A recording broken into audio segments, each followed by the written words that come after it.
Good afternoon, everyone, and welcome to our live coverage of the latest mission from Starbase in southern Texas.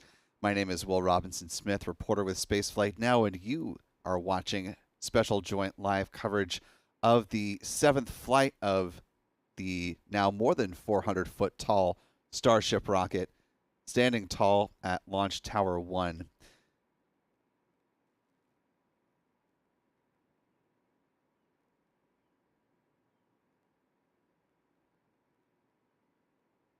As you can see at the bottom of the screen, the road is closed, the pad is clear, and SpaceX says that weather is currently green for launch and all systems are looking good as they're trending towards this next test flight for the Starship program.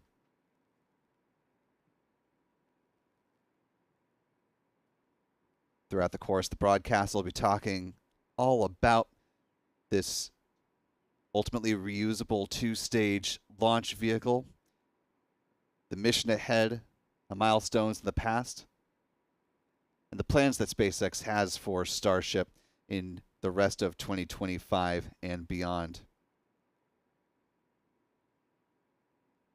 Right now we're currently T-minus 1 hour, 56 minutes, 6 seconds, and counting from the planned lift off of Starship Flight 7.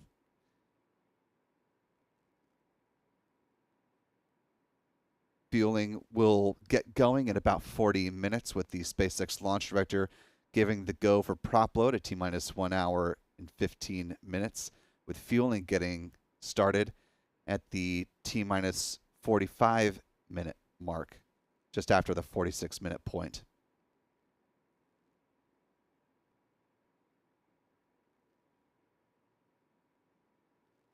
Whether you're watching on the LabPadre stream or Spaceflight Now, you can do us a big favor and support both these channels by clicking the like button and sharing the stream, whichever stream you're watching. That'll help the YouTube algorithm do its thing and help bring more eyeballs to this joint live coverage, and that is greatly appreciated. Weather's been the scuttlebutt for SpaceX with this launch, having to punt a couple of times throughout the course this week. But now, as many space fans have deemed it, we are here on the day that many have called Starglen. The latter half of that has been ticked off with this morning's launch of Blue Origin's New Glenn rocket from here at Cape Canaveral Space Force Station. And in less than 2 hours, we'll see if SpaceX is poised and ready to hold up its side of the combo day, the launch of Starship Flight 7.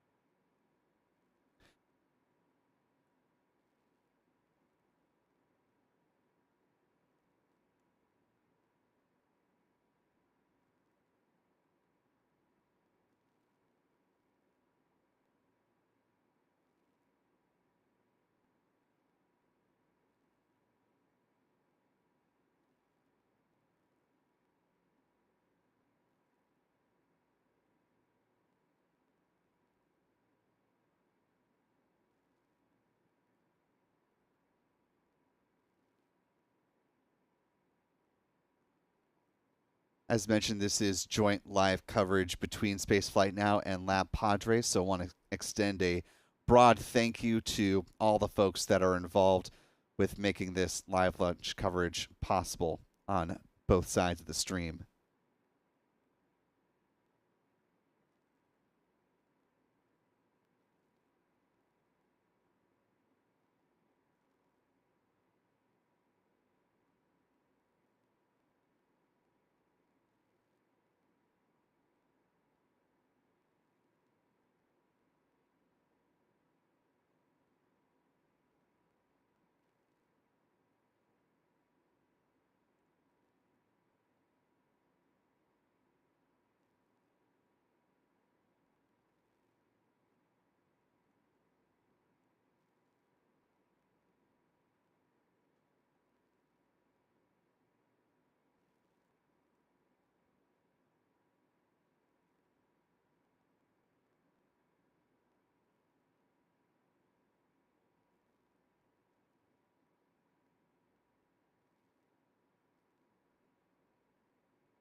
Taking a look at the dual live streams here. Want to welcome in some new channel members on both sides of the stream. Let's start over with LabPadre. Want to welcome in Queen Bees, Random How-Tos and more, both joining LabPadre channel member community. And Eric Beavers, been a member for 47 months, saying great view from the hotel. Dan Montgomery also joining the channel membership at LabPadre Gold level.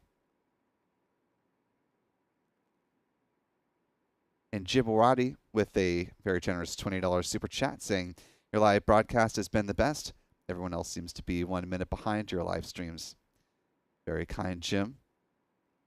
Moving over to the spaceflight now side of the ledger. Want to thank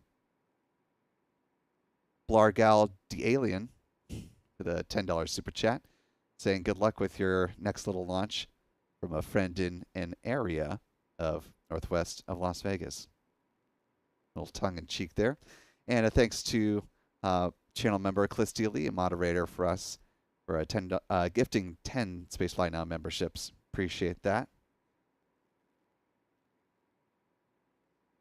Coming now to the launch at hand, let's go ahead and talk about the countdown timeline. These are the nominal sequence of events that we are anticipating with a smooth countdown from SpaceX. As mentioned, at T-minus 1 hour, 15 minutes, the SpaceX launch director will verify that they are in fact go for the start of prop load. T-minus 45 minutes and 54 seconds, they'll start, this time with liquid oxygen on the ship upper stage. If you recall, during Flight 6 last go-around, they started about 4 minutes prior to this, and they began with fuel, liquid methane, on ship. A few minutes after that, that fuel process on ship begins, T-minus 43 minutes. Booster fuel load, largely the same as the last go-around. Couple minor tweaks, T-minus 41 minutes, 24 seconds. Fuel load begins on the booster, tail number B14 on this flight. That's followed by the start of LOX load on the booster at T-minus 35 minutes and 38 seconds. SpaceX will start the Raptor chilldown sequence for both the booster and the ship at T-minus 19 minutes and 40 seconds. Moving right along, the ship prop load is complete at about T-minus 3 minutes and 20 seconds. That's followed 30 seconds after that by booster prop load wrapping up. SpaceX launch director will verify that they are go for launch, T-minus 30 seconds. The flame deflector is activated in the final 10 seconds before T0. The Raptor engine ignition sequence kicks off at T-minus 3 seconds. And if all goes according to plan, there is, as SpaceX likes to say, excitement guaranteed at T0. Currently counting down to that T0 at 4 p.m. Central Time, 5 p.m. Eastern, 2200 UTC for our friends around the world.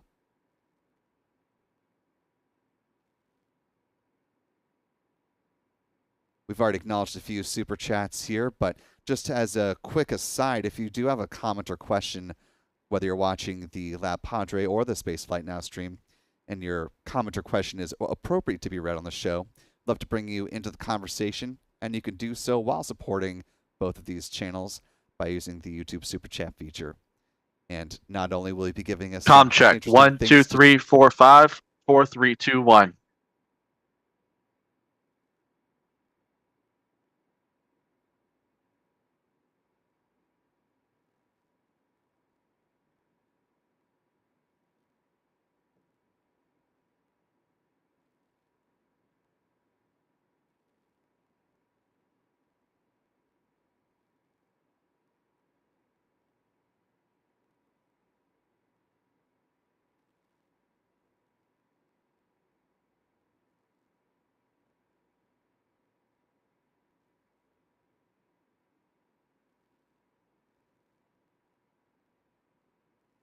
Time now, T-minus 1 hour, 46 minutes, 41 seconds and counting. We'll go ahead and say that that was a bit of foreshadowing to our guest that will be joining us here in just a moment or two. Just working out some final audio kinks, hence the 5x5, as a lot of you are putting in the live chat here. We'll bring him in for conversation throughout the course of the remainder of the countdown to talk all about things related to Starship, its development, and its future use.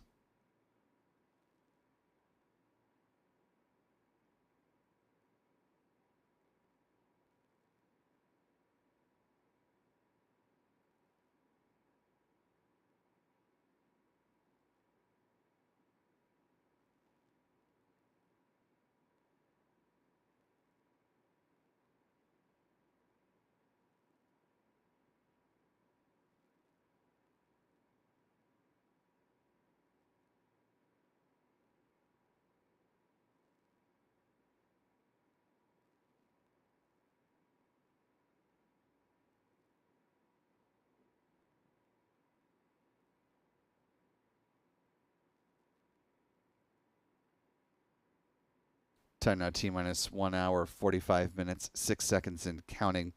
About 30 minutes prior to the point in which the SpaceX launch director will make the call on the start of prop load. Popping back over to the LabPadre side.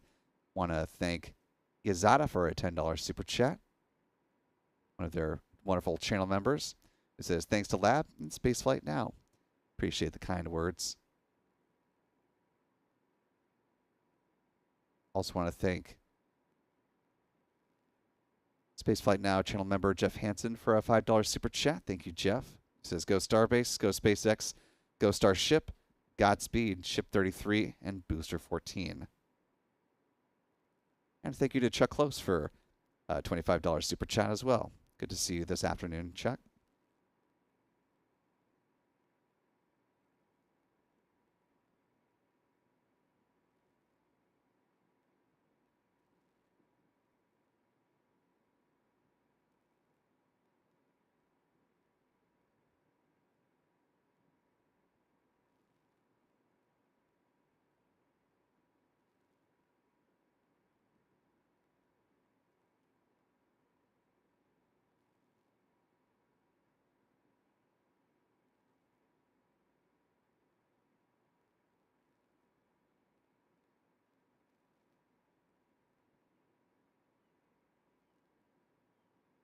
Now T-minus 1 hour, 43 minutes, 30 seconds and counting. While we're still working to smooth out some audio hiccups to bring our guest in, let's go ahead and talk about the Starship program history so far. We'll note that, of course, you see in the graphic on the left-hand side of your screen, that's the Block 1 version of the ship upper stage. Pertinent just one more time, as after today, SpaceX will transition, at least for now, to the Block 2 variant of the ship upper stage. But things got off on a very interesting start with Flight 1 back on April 20th of 2023, lifting off from Pad A. Of course, that was before SpaceX was in a position to try and catch the booster or the ship upper stage. Either of them went quite as far as SpaceX was ultimately hoping, but of course things continue to prove with each and every mission. Flight 2 happened on November 18th of 2023 with a splashdown of the booster in the Gulf of Mexico. Ship not quite making as far as it did in Flight 3 when it made it all the way to splashdown in the Indian Ocean after lifting off on March 14th of last year. Flight 4 came up in the summer of 2024 on June 6th. And of course, Flight 5, that was the big one where for the first time on their first attempt, SpaceX was able to catch the Super Heavy booster using the chopsticks on their launch tower known as Mechazilla, following that liftoff on October 13th. Some great views of the ship upper stage as it made its way over to the Indian Ocean. That was our first little glimpse of the buoy cam as well. Time of day changed when it came to Flight 6, lifting off at the same time as we're about to see Flight 7 with a late afternoon liftoff from southern Texas that will allow for a daytime splashdown of the ship upper stage in the Indian Ocean this go around as well. If all goes well, that is. Distinct, of course, with this particular flight of SpaceX's Starship rocket that it is not flying alone, but in fact it's going to be carrying 10 so-called Starship simulators that will have a similar size and mass as the Starlink version 3 satellites.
Time now, T-minus 1 hour, 38 minutes, 43 seconds and counting. We believe we've quashed all the audio gremlins and we're ready to bring in our guest. Joining us live from Texas, not quite down at Starbase, but not too far away either, is good friend of the channels, Mr. Stephen Clark, space reporter over at Ars Technica. Stephen, how are you doing, my friend? I'm doing fine, Will. Happy to join you again. How are you? I'm doing well, albeit like yourself, a little sleep deprived given all of the launch attempts and ultimate launches that happened at very painfully early hours this week. But otherwise, I'm good. You mean you didn't try to take a red eye from Orlando to Texas this morning? You know, it was tempting, and I just decided to forego it this time. Yeah, there are some decisions that are smart. I think that's a smart decision. You know, whether it's comes.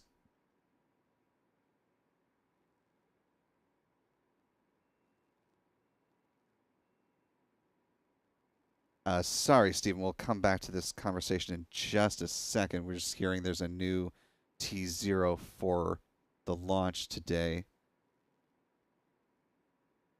4:37 Central Time, 5:37 Eastern. SpaceX does have a 60-minute launch window available to it, so they do have maneuvering room when it comes to liftoff of Starship.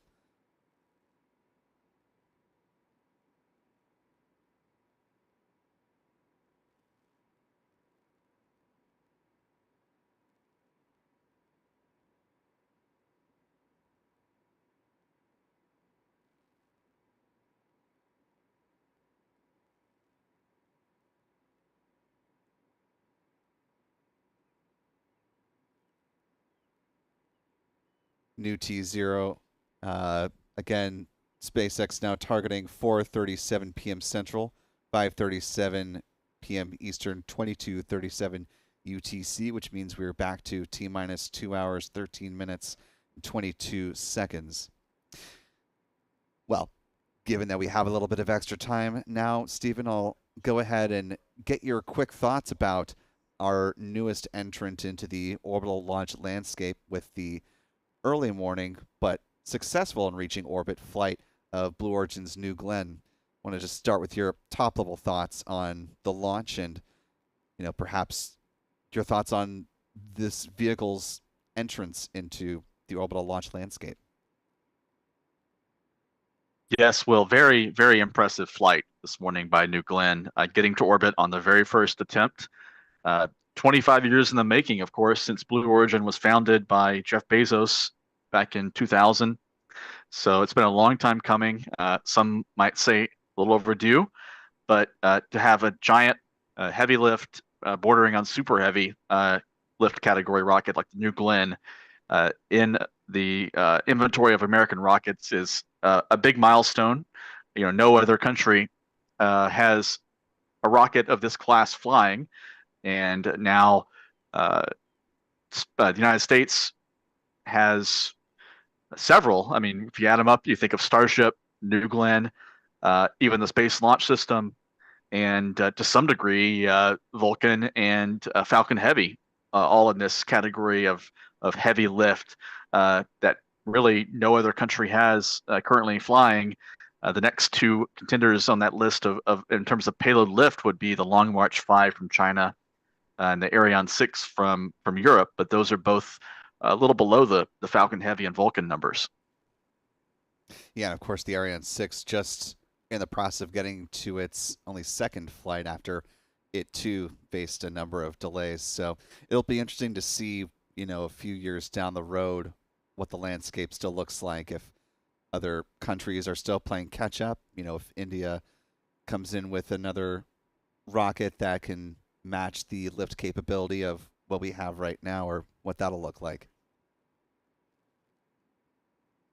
Exactly. Yeah, India is going to be interesting to watch over the next decade. The space program in India is a high priority of Prime Minister Modi in India. They're developing a crew spacecraft. I think that's the Indian crew spacecraft is the next spacecraft that's going to be coming online that's human rated.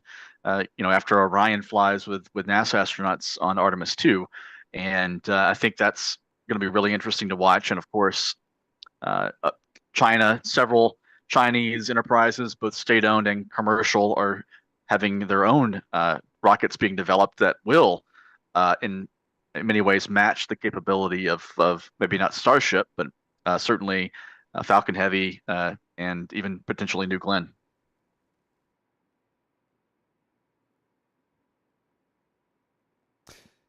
Yeah, and bringing it back to Starship, since I don't want to waver too much from the topic at hand. For those who haven't had the chance to pop over to Ars Technica this morning, you did happen to publish a new piece looking ahead at Flight 7 through the lens of, well, through a couple of important lenses, one of those being the block upgrade that we're seeing here and the block upgrade that is still yet to come, and the impact of that on the Starship program for NASA's Human Landing System development. Wonder if you could expand a little for those that haven't had a chance to read your piece on some of those conversations that you had, and what NASA is kind of looking at for this particular flight and the flights to come in 2025. Indeed, sure thing, Will. Yeah, I had an opportunity to speak with Lisa Watson Morgan, who is the NASA Human Landing System Program Manager at the Marshall Space Flight Center recently, and got her thoughts on what's in store for Starship this year in particular. Of course, we're about to see the first flight of the year on Flight 7 here this afternoon, and this will be testing the version 2 of Starship, or Block 2 of Starship. I've heard it called both, depending on who you ask. Both, in positions of authority, I've heard it called both. So we'll see what name sticks there. But this version of Starship is a little taller. It has more propellant capacity, and it has improved heat shield. and we're going to see all that tested today on Flight 7. And down the road this year, SpaceX is actually working on an even larger version of the ship called version 3 or Block 3 that's going to be taller, have more propellant, and that's going to be the version that will be used for the in-orbit propellant transfer demonstration, which is required for sending Starship to the moon or Mars or really any other destination beyond low Earth orbit. And that will be a critical moment. So I think the next two big milestones, it's a lot of miniature milestones on this mission and other missions. Every flight's going to have something new, I think, this year. But the two big ones that I'll be looking out for are the catch of the ship, getting the ship into orbit, catching it back at Starbase with the tower, and the propellant transfer demonstration. Yeah, and our conversation with the HLS program office last year, Dr. Ken Shinaki mentioned that they were really going to start to get into the swing of the prop transfer campaign in the latter part of the spring and let that roll into the summer. Since you've had a more recent conversation with Dr. Lisa Watson-Morgan, I wonder, have they refined that timeline at all, and did they give you any insight into when the real crux of that campaign is set to begin as we take a look at the latest renderings of Starship for that prop transfer? No. Actually, I asked and pressed her on a schedule, and all she would say was by the end of 2025. So I think those schedules are probably in flux and changing potentially. She did say and confirmed to me that I think this was the first time I've heard this confirmed, that version 3 of Starship will be the version that is outfitted and designed for the propellant transfer. So you can think of this version 2 we're seeing flying today as sort of an intermediate step between version 1 and version 3, which is going to be, I think, the version that will be potentially mass produced down the line. Potentially, there's even going to be another version beyond version 3. It wouldn't surprise me. We saw Falcon 9 redesigned and modified up through a Block 5 design, and we may see that with Starship as well. Well, that's interesting.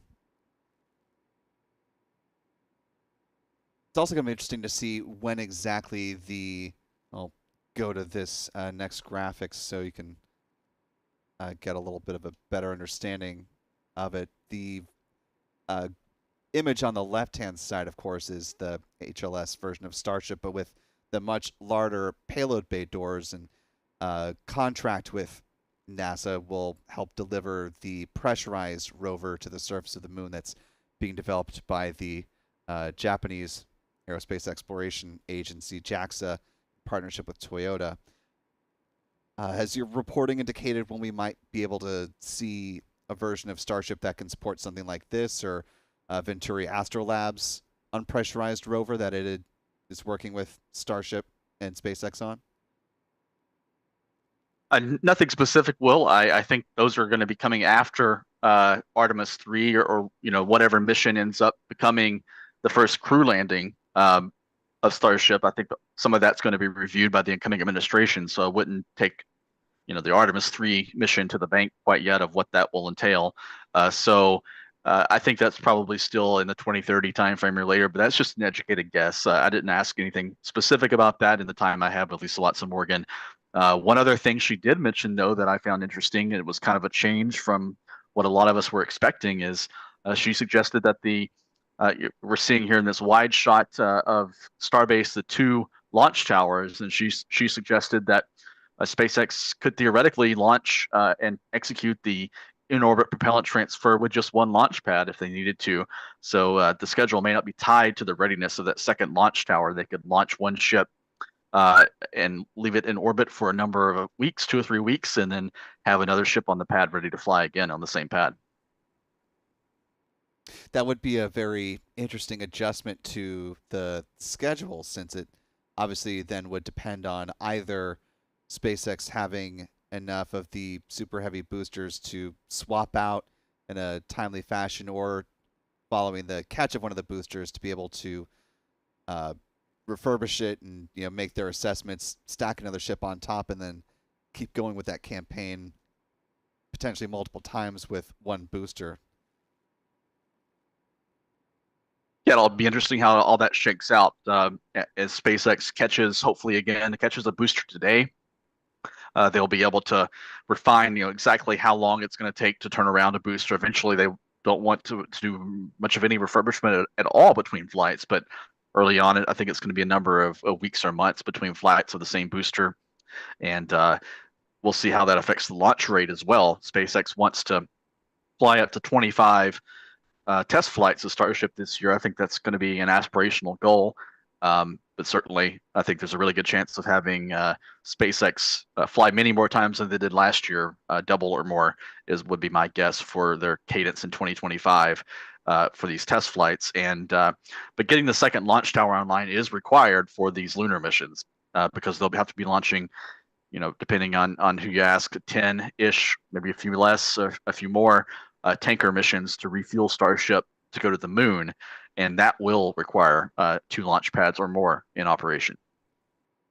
Yeah, and we've seen out here at the Kennedy Space Center at Pad 39A, they've actually been driving in what appears to be some pilings in support of what could be either the landing zone for the Falcon rocket or potentially the second tower out at Pad 39A.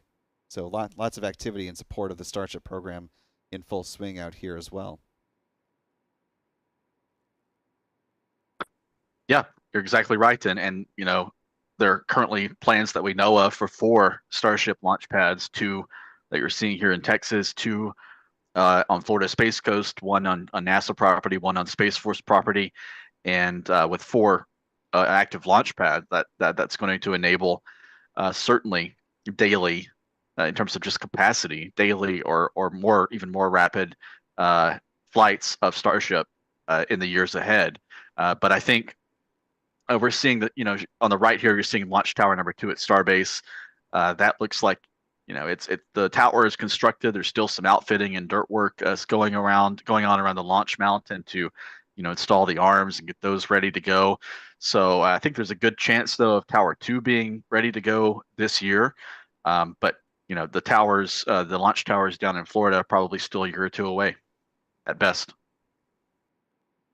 Yeah, it seems like they've been doing quite a bit of work off and on the first tower that's been out here. It seems to have quieted down, at least for now. Of course, just saw launch number 100 from the currently active part of Launch Complex 39A with a flight of a pair of moon-bound lunar landers, one for Texas-based Firefly Aerospace with their Blue Ghost lunar lander, and one for Japan-based iSpace and their Resilience lander, which I know you just did some reporting on as well. Both those missions made contact with their landers and beginning very different trajectories to the moon. So it's really been quite an impactful and exciting week in commercial spaceflight, given where we started with the Starlink launch, missions to the moon, 131 payloads on Transporter 12, New Glenn, and now Starship. Yeah, it's certainly been an exciting opening month or opening 2 weeks to 2025. And I'll add a few more. There's India Space Agency just executed their first docking in space, which is going to be critical for their human spaceflight program. And I think we're just a couple of days away from seeing China, one of their state-owned aerospace companies, attempting a 75-kilometer hop of a reusable rocket prototype, which is going to be really impressive to see, a methane-fueled rocket that's going to lay the groundwork for their reusable rockets. Yeah, a lot of really exciting advancements. Thank you for bringing up both China and India, since they're obviously putting a lot of time and investment into building up their both commercial and government-based space programs. So it's a lot to cover, certainly, for those of us in the space press corps, if you will, but never a dull moment. Certainly, you'd be hard-pressed to find a week or even a day where there's, a quote-unquote slow news day. I mean, you really just have to look in the right direction and you've got something to write about, whether it's commercial development or even just now 2 days ago, some of the forward sections of the boosters that'll support the Artemis II Space Launch System rocket were rolled over to the vehicle assembly building. Yeah, certainly. Well, there's no shortage of activity going on at spaceports and factories in the halls of Washington, D.C., all around the world. There's space news happening every day. And I liken it I've been covering space for the better part of 20 years now. And I liken it to like triage in a hospital. You have so many stories instead of patients obviously coming in, and you have to prioritize them and do that in terms of what's most important, what's most impactful, what's new, what's interesting. So it's a constant process of evaluating what to cover. Speaking of constant updates, and you mentioned Capitol Hill, so I'll use this as an opportunity for a segue. Also note that we are now less than 2 hours, once again, to the planned liftoff of Starship Flight 7. Obviously, we are just a handful of days away now from a new administration coming in. The confirmation process has already begun on Capitol Hill.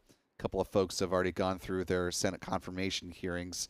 Someone who obviously is close to our beat that is going to be going through that process, who we've both had the opportunity to speak with, is, of course, Jared Isaacman, the commander of Inspiration 4 and Polaris Dawn, businessman, owner of Shift 4 Payments, who will step down upon being confirmed. Don't believe we actually had a chance to really talk about his nod for the NASA administrator role, but wanted to get your thoughts on that and the greater context of what we've been talking about now, given the ever-increasing drumbeat of commercial space activity here in the United States and beyond. Yeah, I think Jared Isaacman is obviously a huge proponent and evangelist for commercial spaceflight. He's flown on 2 missions to low Earth orbit himself as a commercial astronaut. And so he's the world's most, well, depending on how you weigh it, he's the world's most experienced commercial astronaut. Of course, we've seen some former NASA astronauts fly commercially as well, but he obviously has his foot toe in the water in that market, in that segment of the space industry. So he knows what capabilities are out there, what's emerging. And I think in the early days of the administration, or certainly after he gets confirmed, and I haven't heard a date for his confirmation hearing yet. I don't think it's going to happen, obviously, before Inauguration Day, but potentially in the weeks ahead. It'll be really interesting to hear the questions directed toward him from the Senate Committee, Senate Commerce Committee, and hear what he has planned or his priorities for NASA. And I think there are changes going to be afoot in NASA, particularly in their human spaceflight program. I think the Artemis program obviously is going to continue to be a priority for NASA, returning humans to the moon, looking at going to Mars. But how they do it, I think, has a high chance of changing under this new administration. And I think commercial companies are going to play a larger role. Now, what that means for the Space Launch System or the Orion spacecraft, I think, is still to be determined. I think there is an appetite to significantly change or even cancel those programs, particularly the Space Launch System, among the incoming administration. But Congress, of course, will have something to say about that. So we'll see how all that shakes out. And I think that's going to be one of the big stories to follow in 2025. Yeah, of course, we're, long since past, I mean, not too terribly long, but we are certainly beyond the point in which former Senator Richard Shelby from the state of Alabama wielded quite a bit of power and influence to enact the staying power of the Space Launch System rockets. So without sort of big heavy hitters like him in a political sense, it'll be interesting to see what those conversations are like, and to your point, what the confirmation conversation turns to in the line of questioning, specifically from those senators who are not in states that have either NASA installation or are not states like Texas, Florida, or California, where SpaceX has a very specific and pronounced presence. Yeah, it's going to be fascinating. There are lots of storylines to follow.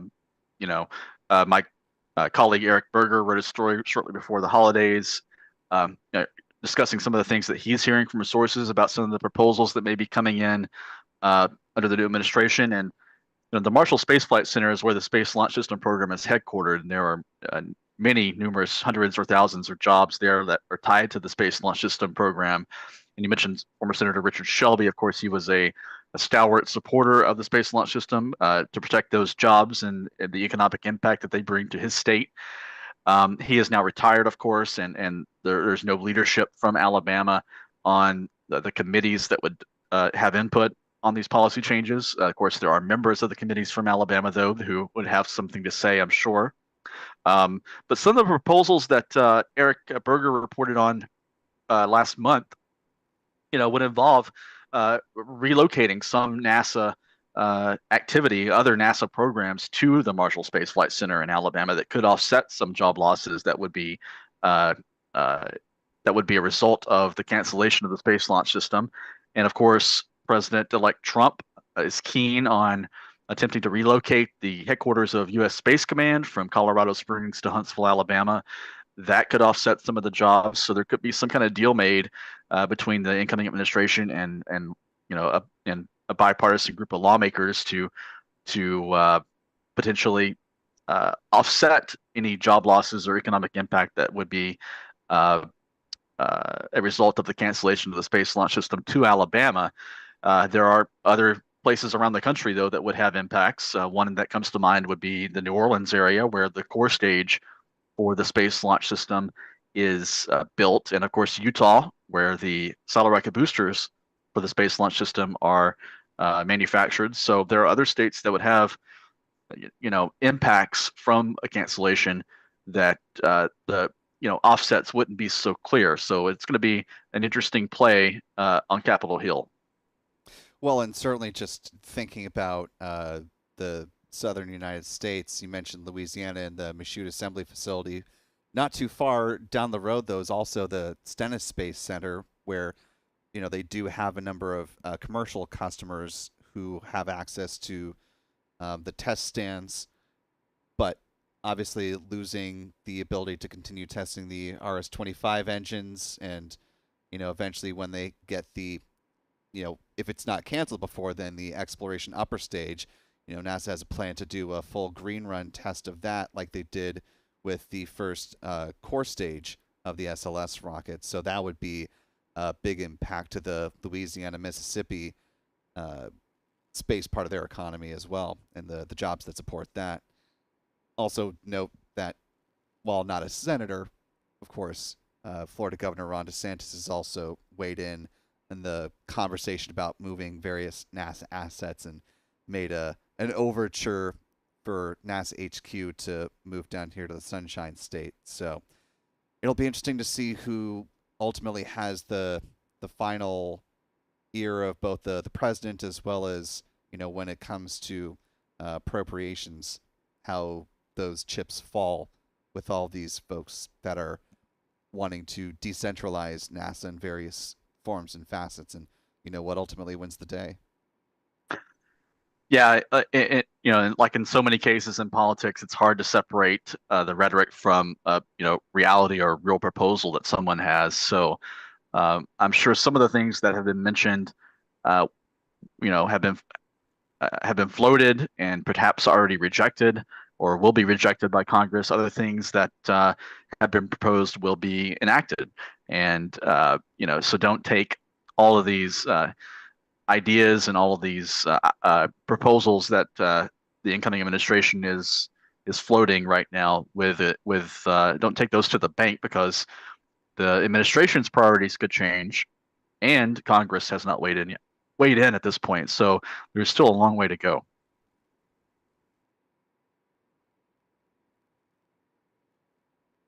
And miles to go.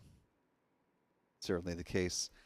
Want to take a look at some of the questions that we're getting in here, as we're currently T-minus 1 hour, 49 minutes, 9 seconds and counting.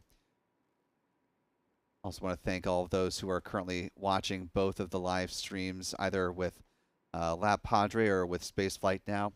If you haven't already, you could do us both a big favor just by clicking the like button. It allows more folks to find their way into this live launch coverage with our special guest, Mr. Stephen Clark from Ars Technica. did have a question that I wanted to go to. This one coming from the LabPadre stream, asking a simple question, but an impactful one potentially to any launch is, how's the wind out there?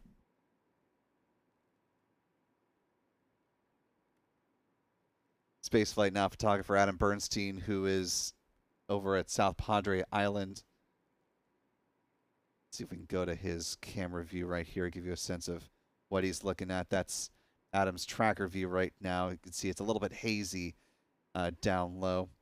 Pull back out to the higher roof view. You can see sort of what he's shooting into, that level of haze, a little bit of fog perhaps out there. He reports that it is breezy with some notable gusts that are popping up from time to time. Obviously not exactly the same as it is down there at the pad, but given the elevated position, that'll be, something, of course, that SpaceX will be looking at with the upper level winds with their Starship rocket. Unfortunately, they have not published, to my knowledge, and Stephen, correct me if you've heard to the contrary, any information about the upper level wind limits of this version of Starship.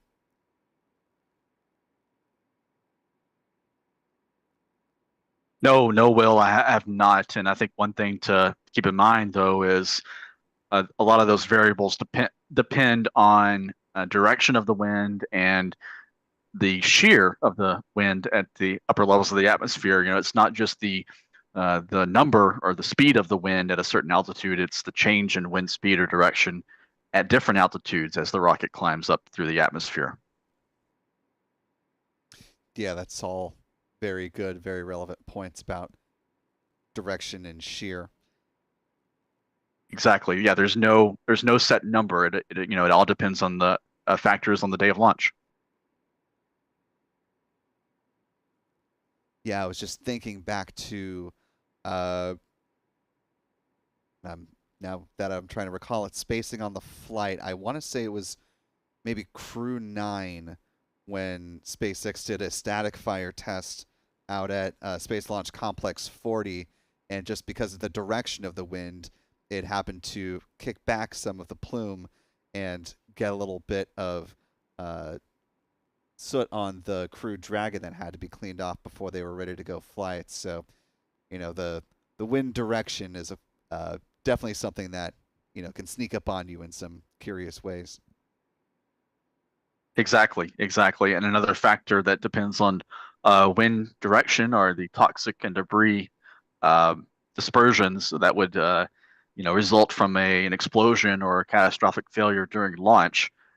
There are some limitations if the winds are from a certain direction or at a certain speed from that direction of areas that maybe need to be evacuated, or in some cases, the launch would not be a go if the toxic debris from a launch from toxic propellant or even large chunks of the vehicle have a chance of being blown by the wind into a built up or populated area. Precisely.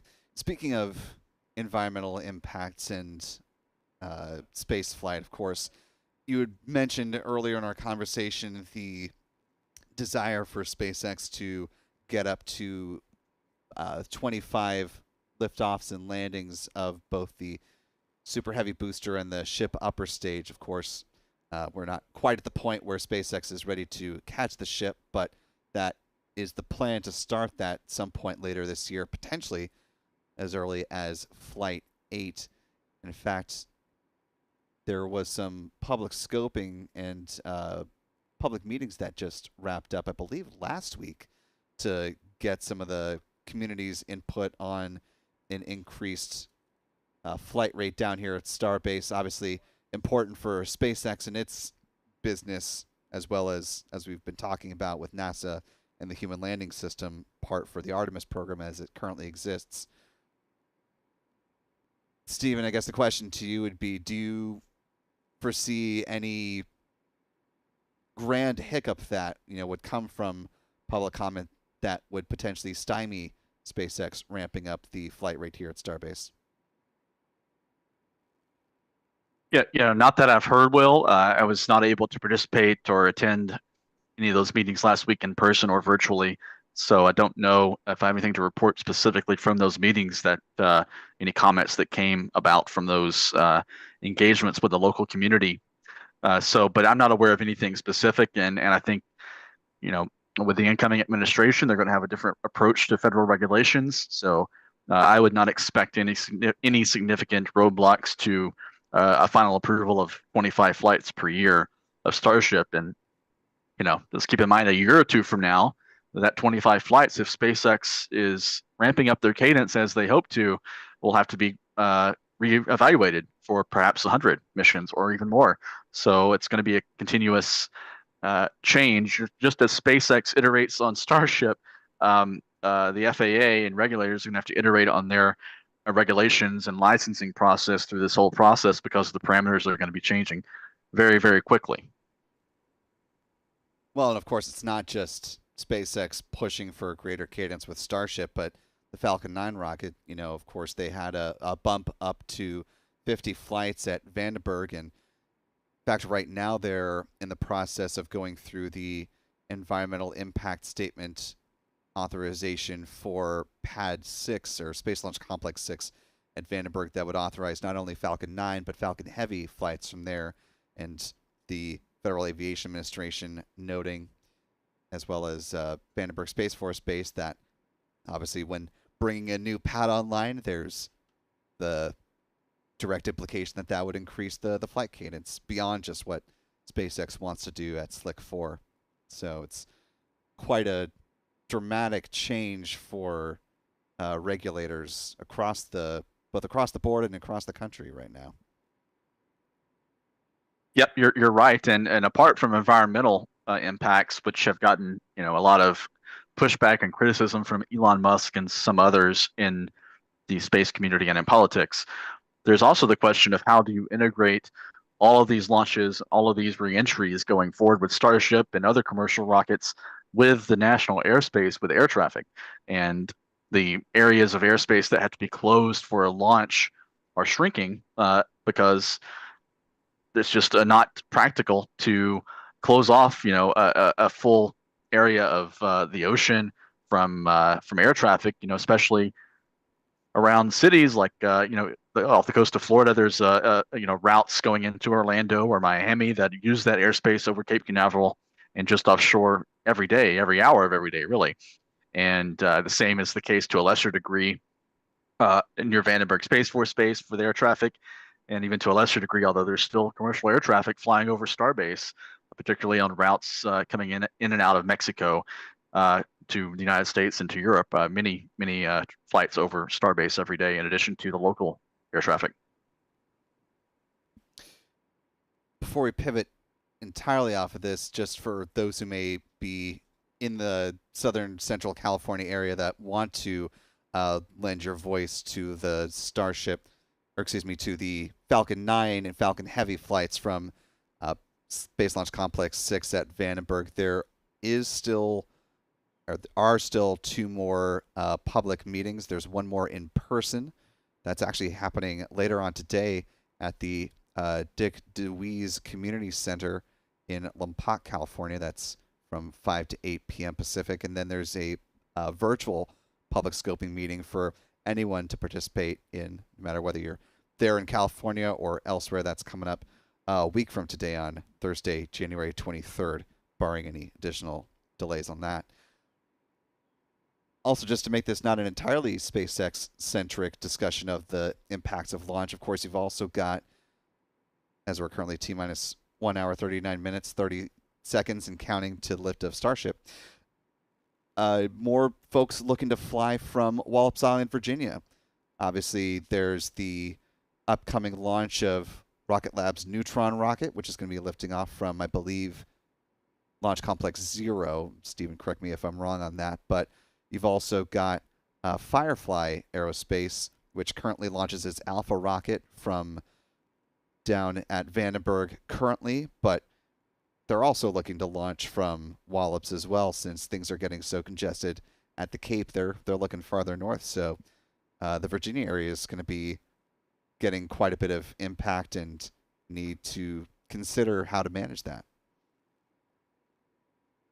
Yeah, and of course Virginia is Wallops Island there on the eastern shore. Another, going back to my previous point about airspace, another very heavily trafficked region for flights going up and down the eastern seaboard. So I think that's something that's kind of worth following or worth covering this year. Is I'm just kind of thinking out loud here. A good story would be how all this volume of rocket launches, how it could affect air traffic, and how the FAA is going to mitigate that. Because there's, like I said, there's been a lot of criticism, whether it's founded or unfounded, about the way the FAA has gone about some of their environmental reviews. But I think the impacts on air traffic, commercial air traffic, and general aviation is something else, and it's kind of a serious thing that needs to be examined.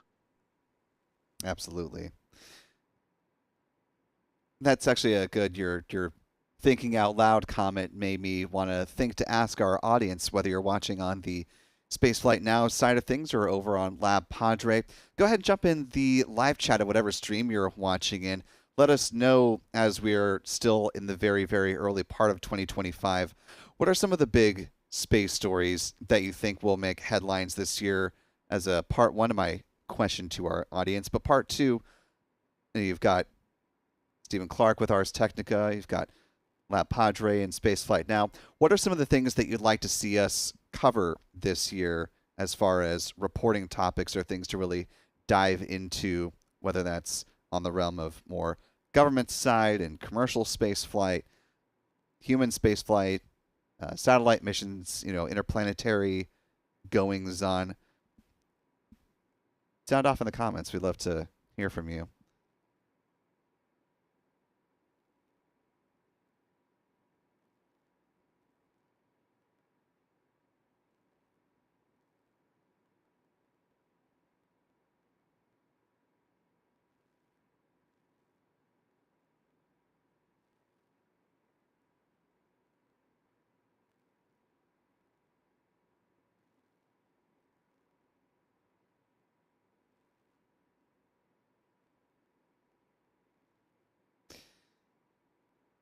Now T-minus 1 hour, 36 minutes, 14 seconds and counting to liftoff of Flight 7 of Starship.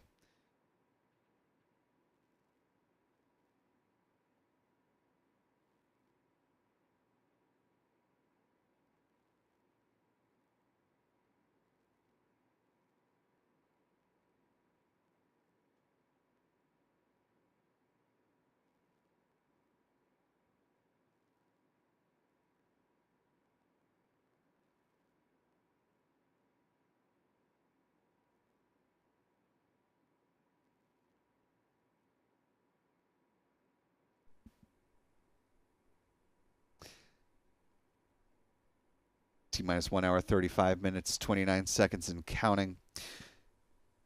As we've been talking about, this week has been a blistering pace of commercial and government space activity, and sometimes the combination of the two. On Wednesday at 1:11 a.m. back here in Florida, we saw the liftoff of SpaceX Falcon 9 rocket with 2 robotic landers on board. One from Texas-based Firefly Aerospace, their Blue Ghost lunar lander, for their first mission as part of the Commercial Lunar Payload Services Program. The other from Japan-based iSpace. But I want to stay on the topic of CLPS for a moment. We had the opportunity prior to the launch to talk with a number of folks about the mission, things coming up for the CLPS program. And one of the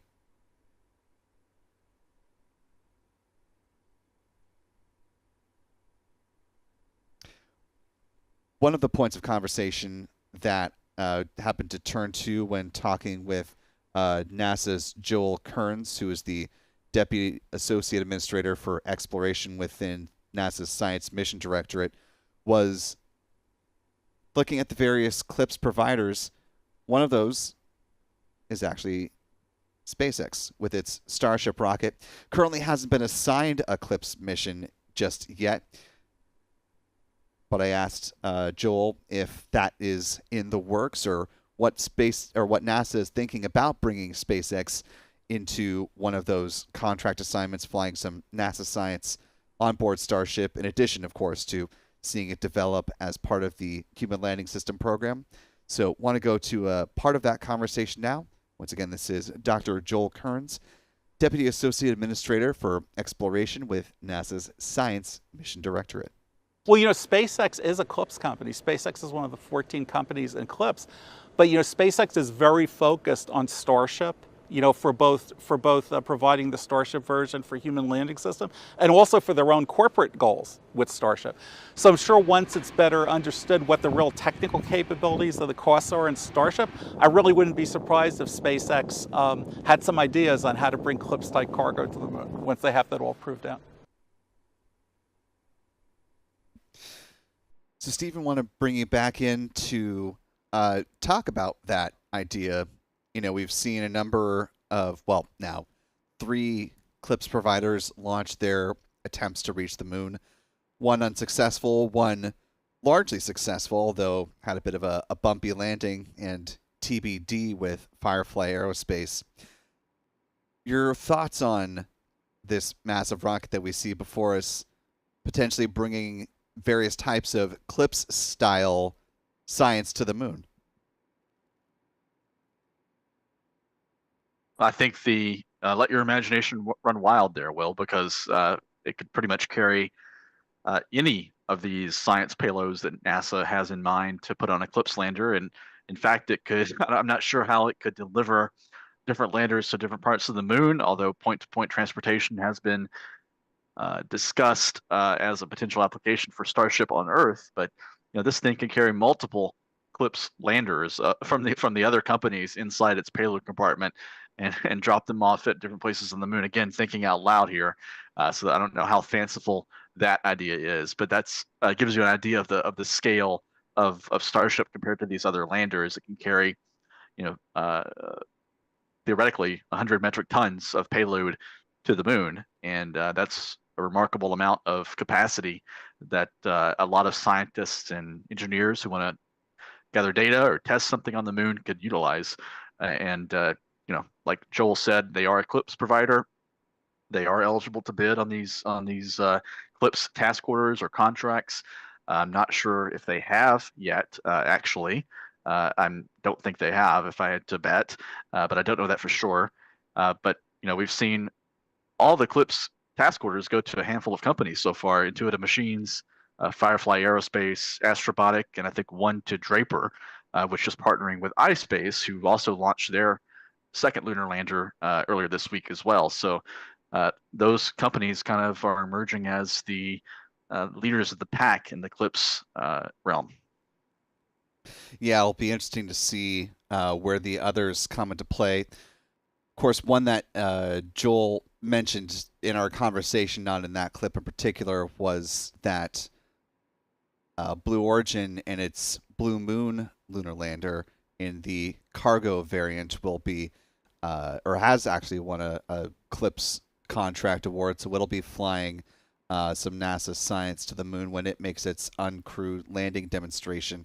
And I asked him as well if, thinking about Starship making its own uncrewed landing demonstration, if the Science Mission Directorate is planning on adding some science instruments on board that flight, since it would seem, in my mind, to make sense if you're going to go ahead and send an uncrewed Starship to the moon anyway, why not add in a couple of, CLPS payloads, since the whole goal of the program is to create these higher risk tolerant opportunities to go to the moon, recognizing that, not all of them are going to succeed, that you're going to have varying outcomes, that if you need it to work super well for the human version of Starship, that you could fly some science as well. And he said that those discussions are ongoing right now, but they haven't, to your point, it sounds like, made a firm decision to tack on an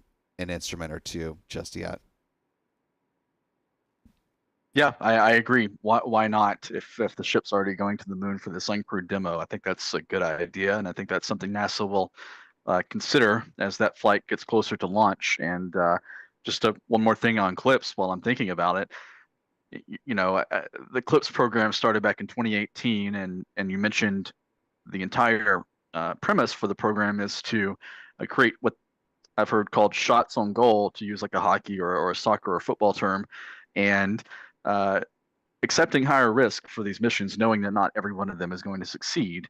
And I think the former, if I remember his quote correctly, former NASA science chief Thomas Zurbuchen, you know, told me that he thought these early CLIPS missions each would have a 50-50 chance of success, and that's exactly what has happened so far with two missions by Astrobotic and Intuitive Machines. One of them failed to reach the moon. One of them did make a soft landing on the moon, although it did tip over, but it was still the first uh, controlled landing on the moon, soft landing on the moon, by the United States since 1972. So still a remarkable achievement.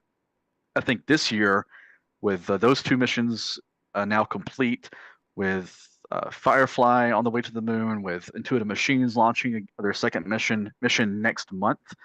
iSpace is not, this mission is not part of the CLIPS program, but they are part of the CLIPS family. So it'll be interesting to watch how that mission goes with their Resilience lander that launched in tandem with Firefly's Blue Ghost earlier this week. Those missions aren't going to be getting to the moon till, in Firefly's case, March, and I think a couple of months later for iSpace. These three missions all launching to the moon within a few weeks of each other. I think there's, NASA talks about accepting risk and risk of failure, risk of not reaching the moon, but I think there's a lot of maybe implied pressure or anxiety about these three missions. At least I think NASA's going to want to see one or two of them at least have a successful landing and be able to operate on the moon as intended and collect science data in order to prove out the CLIPS concept and gain support for that both politically and from commercial companies going forward. Well, and to that point is where T-minus 1 hour, 26 minutes, 43 seconds and counting to liftoff of Starship Flight 7. From just a scientific, accomplishment perspective, you're going to want to have the ability to say, hey, I want to study this very specific part of the moon, and so I need, not just to be in the general ballpark, but to, give me like within a 50-meter, bubble for the landing. So, the level of precision for these landers is, going to have to get better in order to meet the expected outcome from science and research institutions that are coming down the road. One other thing just in the realm of iSpace and its partnership with the CLIPS program. iSpace, for the general audience who's unfamiliar with that company, has 3 different bases of operations. Sort of the main one when you think of iSpace that is headquartered in Japan. They're the ones behind the Resilience rover that you just saw launch on Wednesday. iSpace US is the part of the company that is going to be developing the lander in partnership with Draper as a part of the CLIPS program. And then, iSpace Europe develops the rovers that fly on these various missions. So for those who are watching coverage or read a little bit about the mission launching to the moon, or that is on the way to the moon right now, there's a little Tenacity micro rover that is flying with a number of science instruments on board. That's coming from Europe. And so, yeah, lots of global puzzle pieces around here, but just to give folks that little bit of extra context. Yes, good context, and it's iSpace is a startup. It's only been around for a few years, but they're a global company, and iSpace US is led by Ron Garan, who is a former NASA astronaut, and Draper, who is one of the CLIPS providers that NASA has in among their companies that they've selected to be eligible for CLIPS missions. Draper, on its own has gone to iSpace, and iSpace is essentially a subcontractor to Draper. So Draper will operate and manage the mission. iSpace will build the lander for that CLIPS mission going forward. So as I said, iSpace, this mission that launched earlier this week that iSpace is sending is a fully commercial mission, but they are part of the CLIPS family, and NASA will be interested in how that mission goes. And I think there are 13 or 14 of these CLIPS companies that NASA has selected to be eligible for these contracts and these task orders. And we've only seen NASA go out and award actual contracts and firm mission orders to 5 at this point, if you count Blue Origin. And much like we've seen in other segments of the industry, launch comes to mind. Starts out with many of these startups with an idea or concept or PowerPoint or some hardware testing, but only a few are going to float to the top and emerge as leaders. And I think the same thing is going to happen with Clips. You're going to see 2 or 3 or 4 of these companies be reliable, regular providers, and the others either won't make it or will exit the market. Yeah, and I was just looking up some of the upcoming Clips missions and the ones that have been awarded. Looks like Intuitive Machines has 4 on the books right now. Firefly has 3. You've got the Draper iSpace combo with the Apex 1 lander, and then the Mark 1 lunar lander from Blue Origin, that is their Blue Moon Mark 1, that's going to be heading to the lunar south pole when it makes that uncrewed landing demonstration. Time now, T-minus 1 hour, 22 minutes, 28 seconds and counting. Just for a little point in time reference of where we are less than 10 minutes away from the point at which the SpaceX launch director is set to take that poll and verify that they are go for the start of prop load today.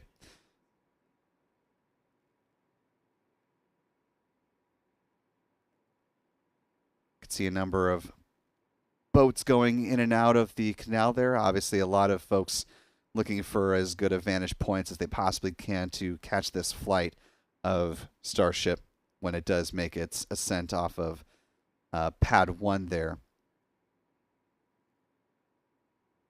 Talking a little bit more specifically about the mission here, Stephen. I mean, we could hit a number of aspects, but let's just start with the catch. Speaking of batting, 500 or a 50% success rate, they hit the mark on the first time with Flight 5. They had to divert because of some damaged sensors on the tower during the launch of Flight 6.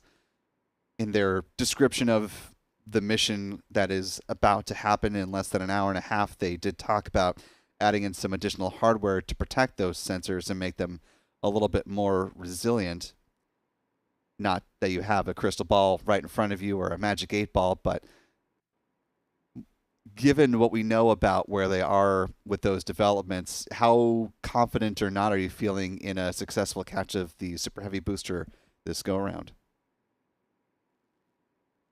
Pretty high. I think a pretty high chance of a catch on this attempt.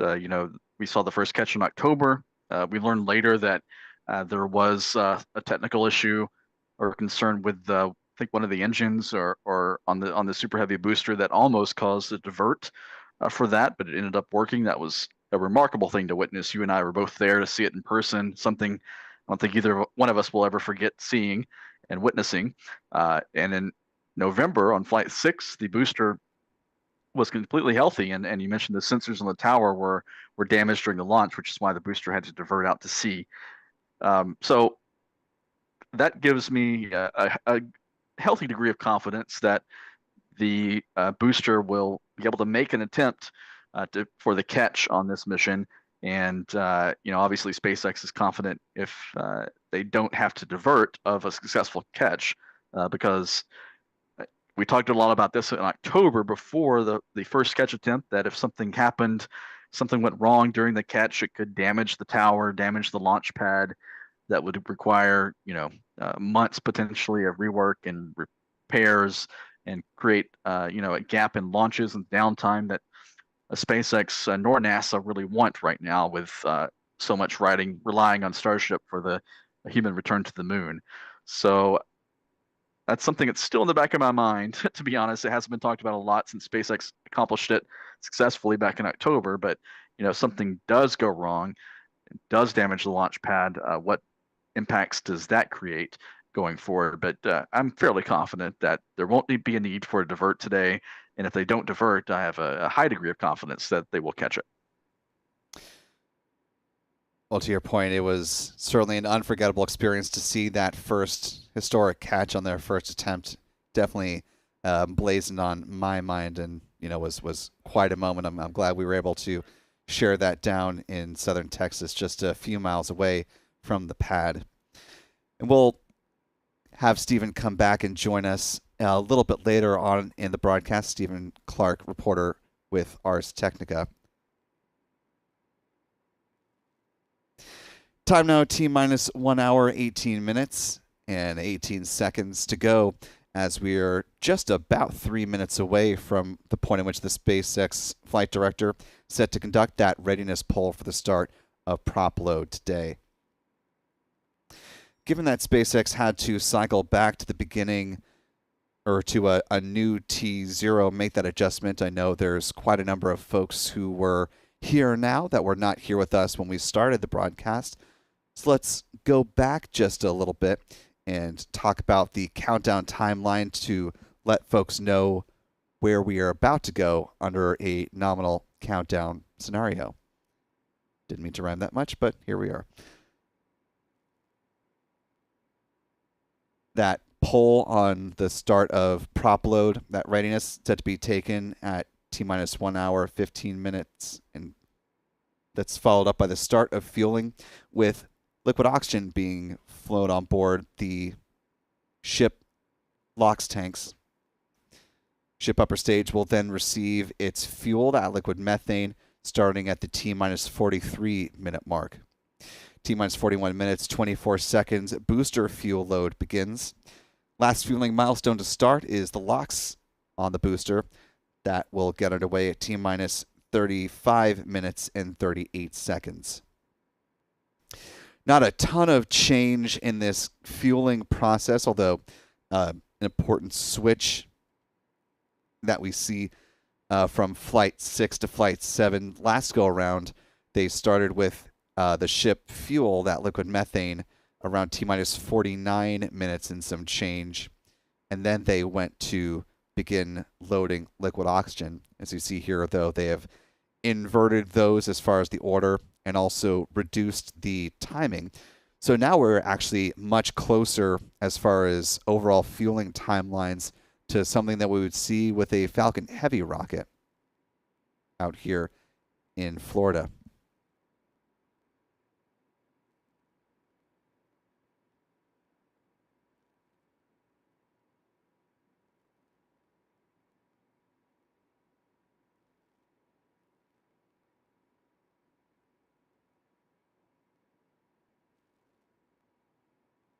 The engine chill for the Raptor engines on both the booster and the ship upper stage get underway at the T-minus 19 minute 40 second mark. Fast forward to T-minus 3 minutes and 20 seconds. Prop load on the ship upper stage wraps up. That's followed 30 seconds after that by prop load on the booster. At that point, the Starship rocket is fully loaded and ready to go.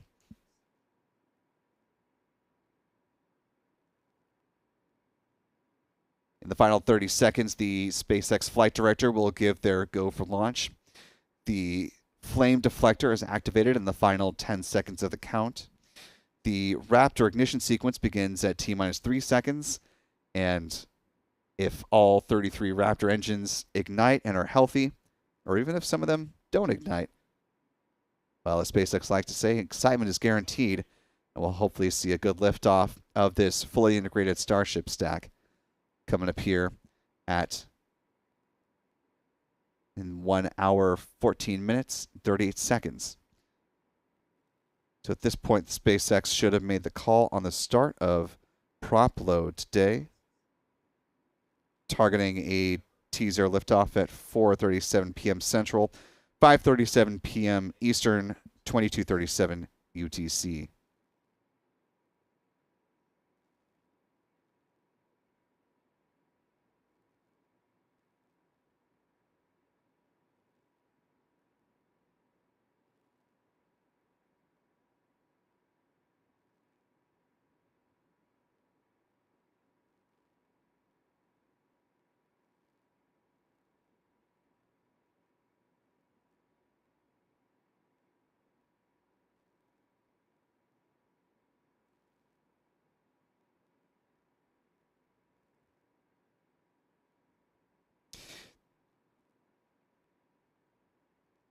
the webcast from SpaceX is not expected to begin until about the final 35 minutes before liftoff, at which point we'll be able to bring in those additional views coming in from SpaceX.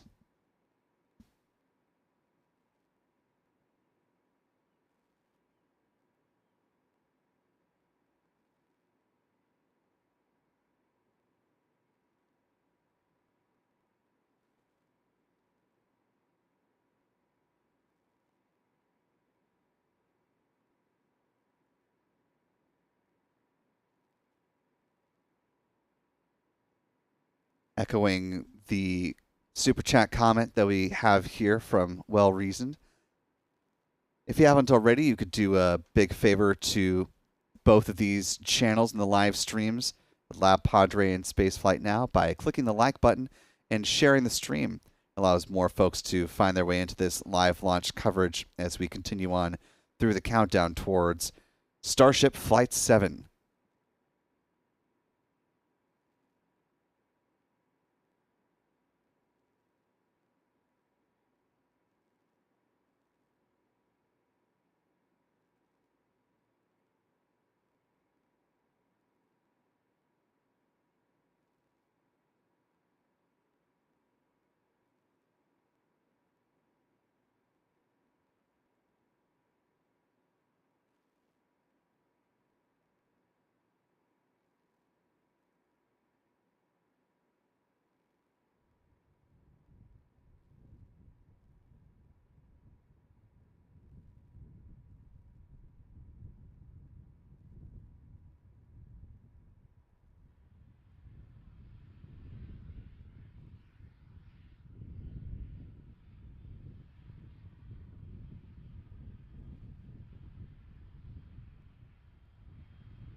Time now T-minus 1 hour, 11 minutes, 3 seconds and counting. We are starting to see some prominent venting coming from the launch tower there.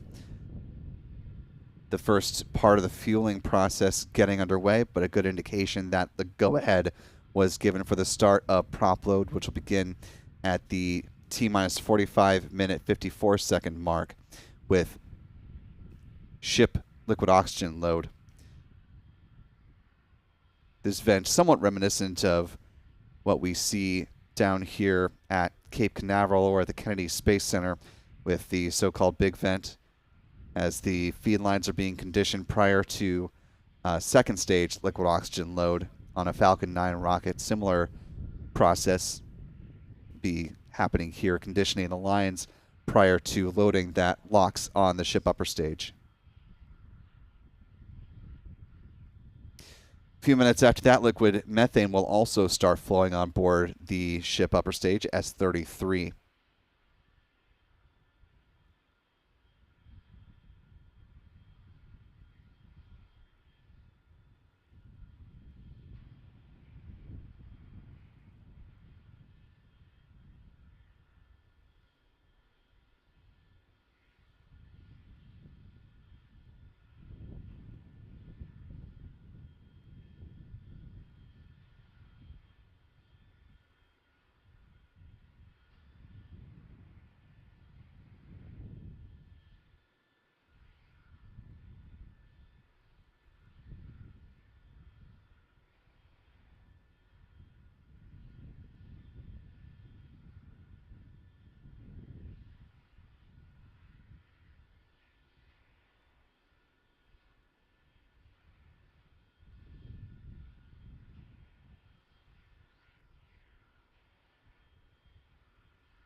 Time now T minus 1 hour, 6 minutes, 38 seconds and counting.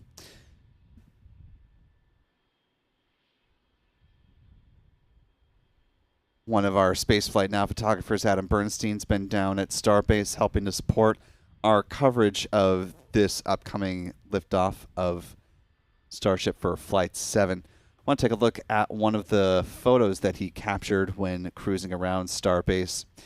Taking a look at the forward flaps on the ship upper stage and a couple of SpaceX workers you see there on the bucket lift.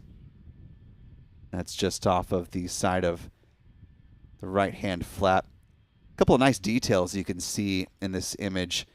An homage to the Dragon program you see just next to the hinge, not at the bottom, but right in the middle of each of the flaps, a little decal for a Dragon spacecraft. Potentially one as a nod to the Cargo Dragon program, another to the Crew Dragon program, and an acknowledgement that future versions of Starship will be able to take on capabilities from potentially both. As we've been talking about with Steven, the version 3, or Block 3 version of Starship will likely be the one, or if not that, Block 4, that will be able to carry large payloads and humans on board in various iterations.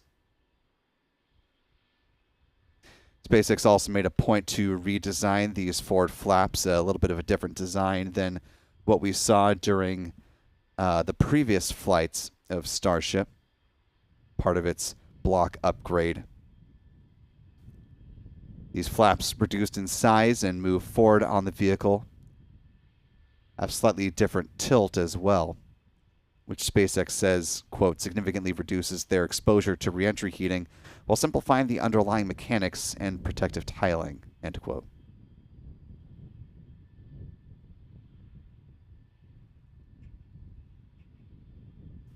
And while this Block 2 Starship is not going to be sending payload to orbit, it does have some payloads inside. Taking a look at another photo from our Adam Bernstein, looking at the payload bay door, what SpaceX likes to refer to as the PEZ dispenser. Little Mechazilla decal off to the right of that. But SpaceX has 10 of the so-called Starlink simulators on board, which are similar in size and weight as the version 3 edition of the Starlink satellites will be. They will follow the same flight path as the ship upper stage once it separates and begins its flight path. These simulators will splash down in the waters of the Indian Ocean as well, similar to ship. So they will not go into orbit. Again, this is one of the things that SpaceX is looking to demonstrate on this flight. That payload deploy demonstration scheduled to take place at T plus 17 minutes and 33 seconds into flight. That'll be followed by a Raptor in-space relight demonstration as well. That's coming up about 20 minutes after the payload deploy demo.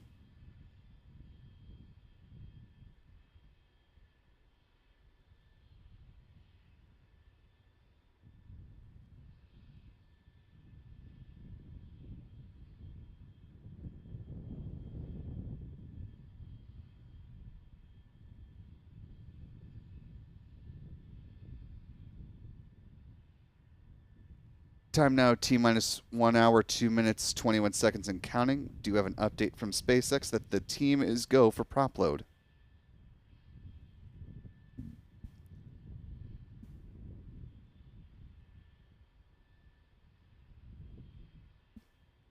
Once again, propellant load on the Starship fully integrated stack will start at T minus 45 minutes, 54 seconds with liquid oxygen flowing on board the ship upper stage.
Time now T minus 59 minutes, 48 seconds and counting.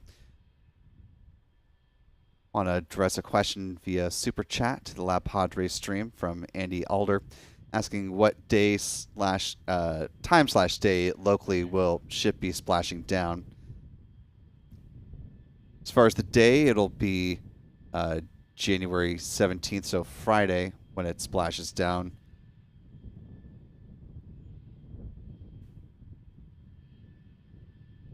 Roughly, it'll be about 9:40 something.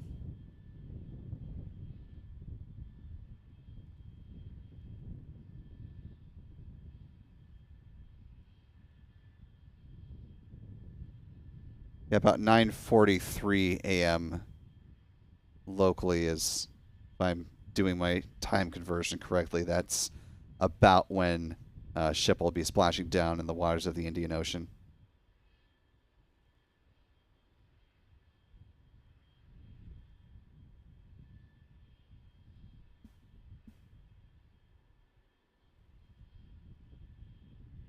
Question from the Rocket Girl asking what are the chances there's a scrub on tonight's launch attempt?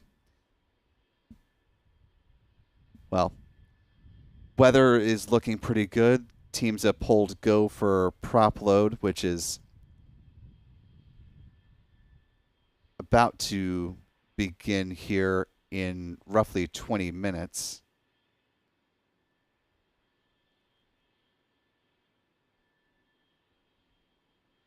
SpaceX does have a 60-minute window in this launch today.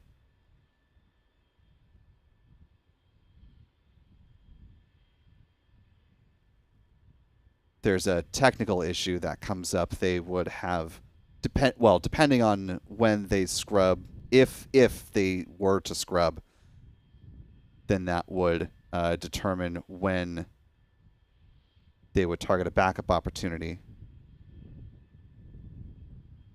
But again, so far, all indications suggest that they are in a good position to move forward with the launch of Flight 7 today. You see the vent at the middle of the tower has wrapped up, a good indication that we are closing in on the start of LOX load here on the ship upper stage. T minus 54 minutes, 45 minutes, 54 seconds.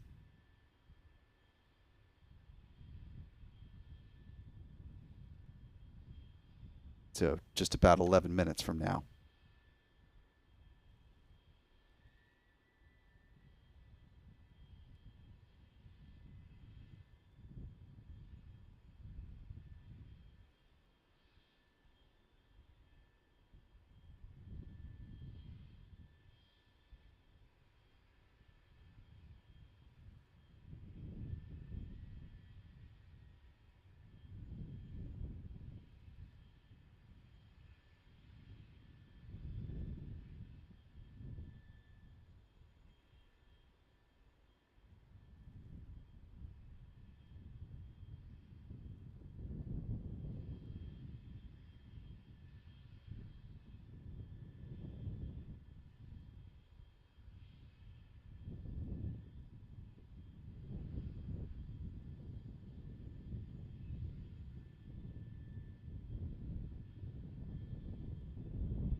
Seeing another good vent here from the launch tower here.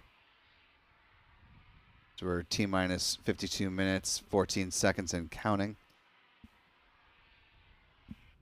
Just about 7 minutes away from the start of ship LOX load beginning.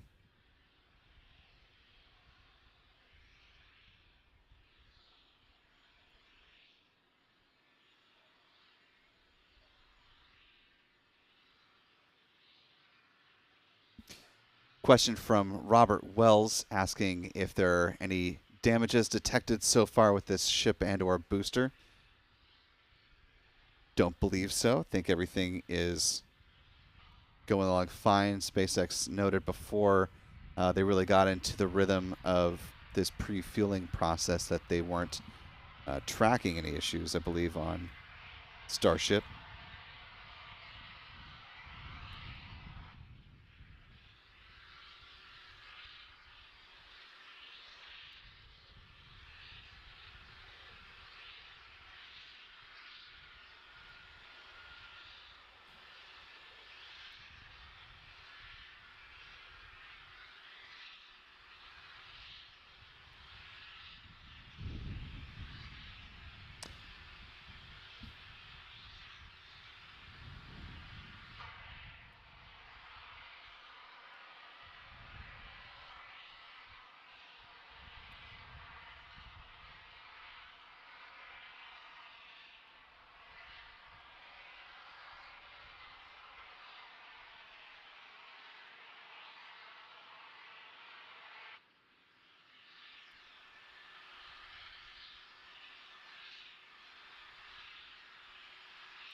Question from Mauser58907 asking if we can see ship 34 from there and if it's getting frosty.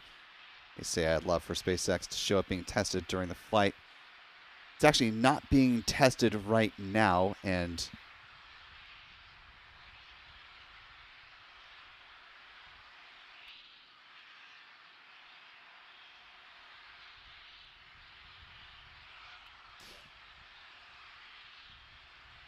we just had Lab take a look at the Rocket Ranch camera, which is the one that you can go over to check out on the LabPadre YouTube channel when testing is underway. But don't worry, you're not missing anything right now. Ship 33 is the star of the show today, along with Booster 14. So we will keep all of our attention focused on here, but you can head on over to LabPadre's channel and check out the Rocket Ranch view for updates on that. And of course, Lab will post future updates on the progress of that testing. Time now, T-minus 47 minutes, 40 seconds and counting. We're just a couple minutes away, less than 2 minutes now until the start of ship LOX load.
Now T minus 45 minutes, 54 seconds and counting. And now SpaceX is beginning prop load on its ship upper stage, beginning with liquid oxygen.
Time now, T minus 43 minutes, 14 seconds and counting.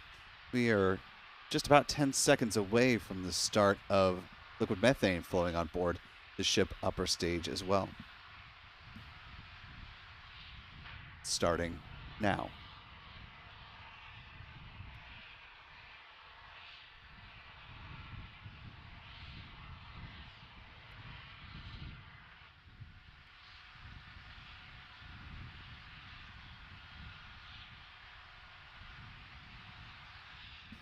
Seeing some additional venting there from the tank farm as SpaceX is preparing to start fueling the booster stage here in the next several minutes. Start with first the liquid methane on board the booster, starting at T minus 41 minutes and 24 seconds. That'll be followed by LOX load on the booster at T minus 35 minutes and 28 seconds.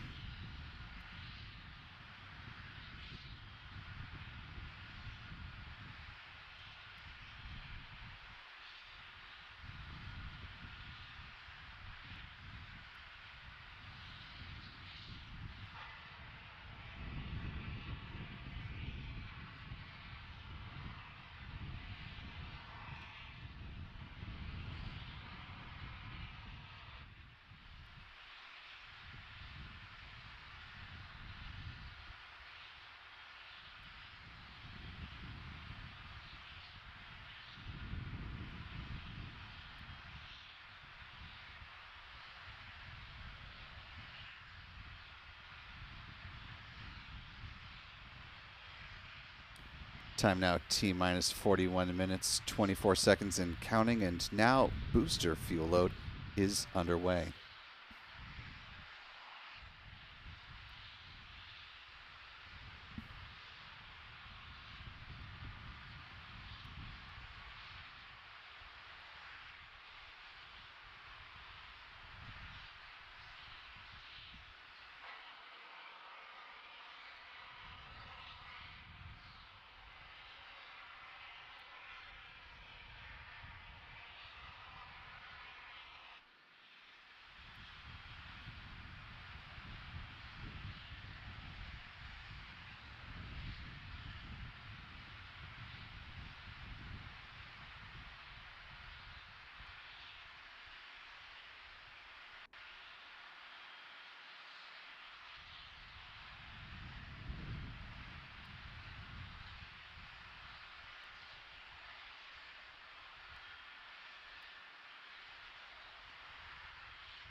Time now T-minus 39 minutes, 10 seconds and counting.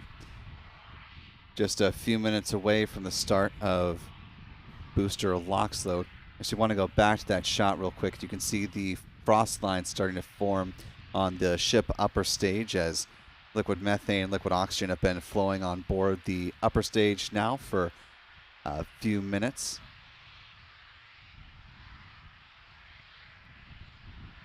Also starting to see that liquid methane fuel line on the frost line from that on the booster as well.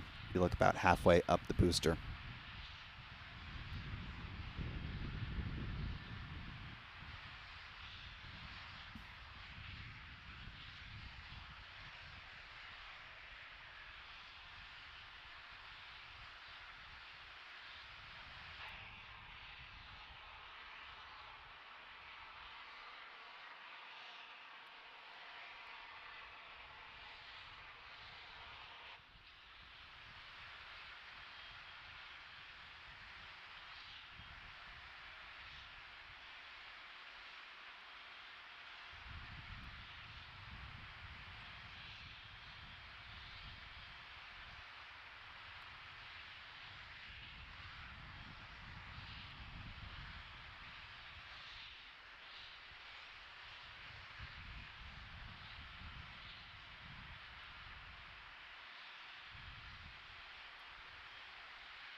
Time now T-minus 35 minutes, 27 seconds and counting.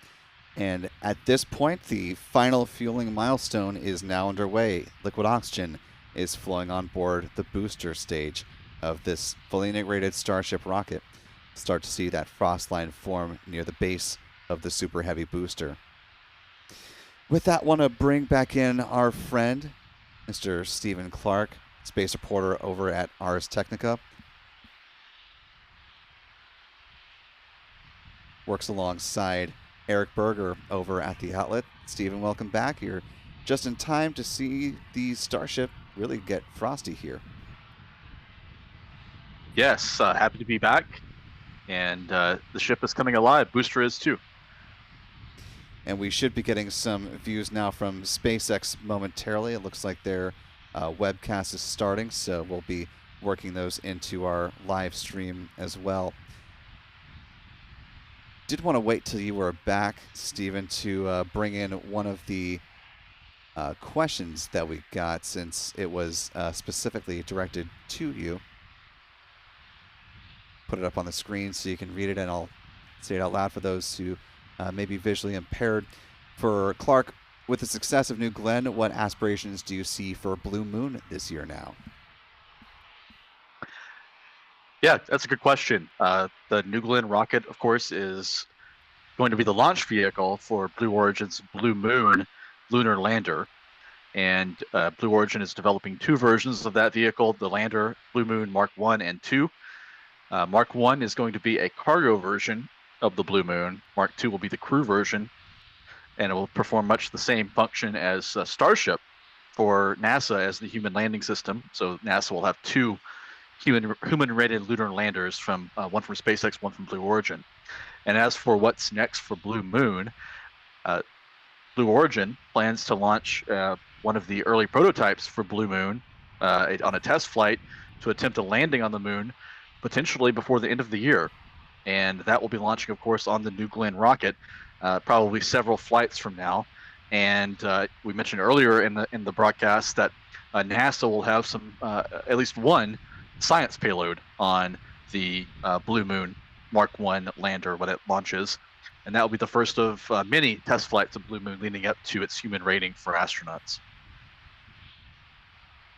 Great explanation of those two lander variants.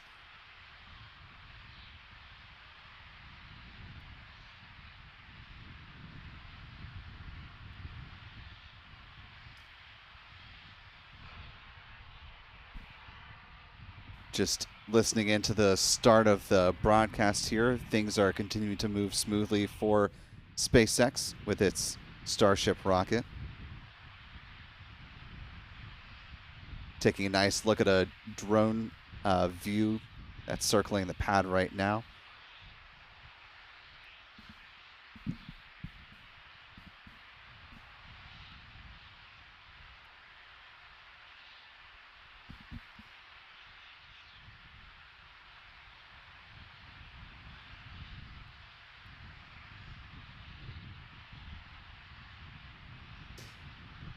The next milestone that we're looking for as far as the fueling is coming up at T-minus 19 minutes and 40 seconds. That is the chill of the Raptor engines, both on the ship and the booster stage.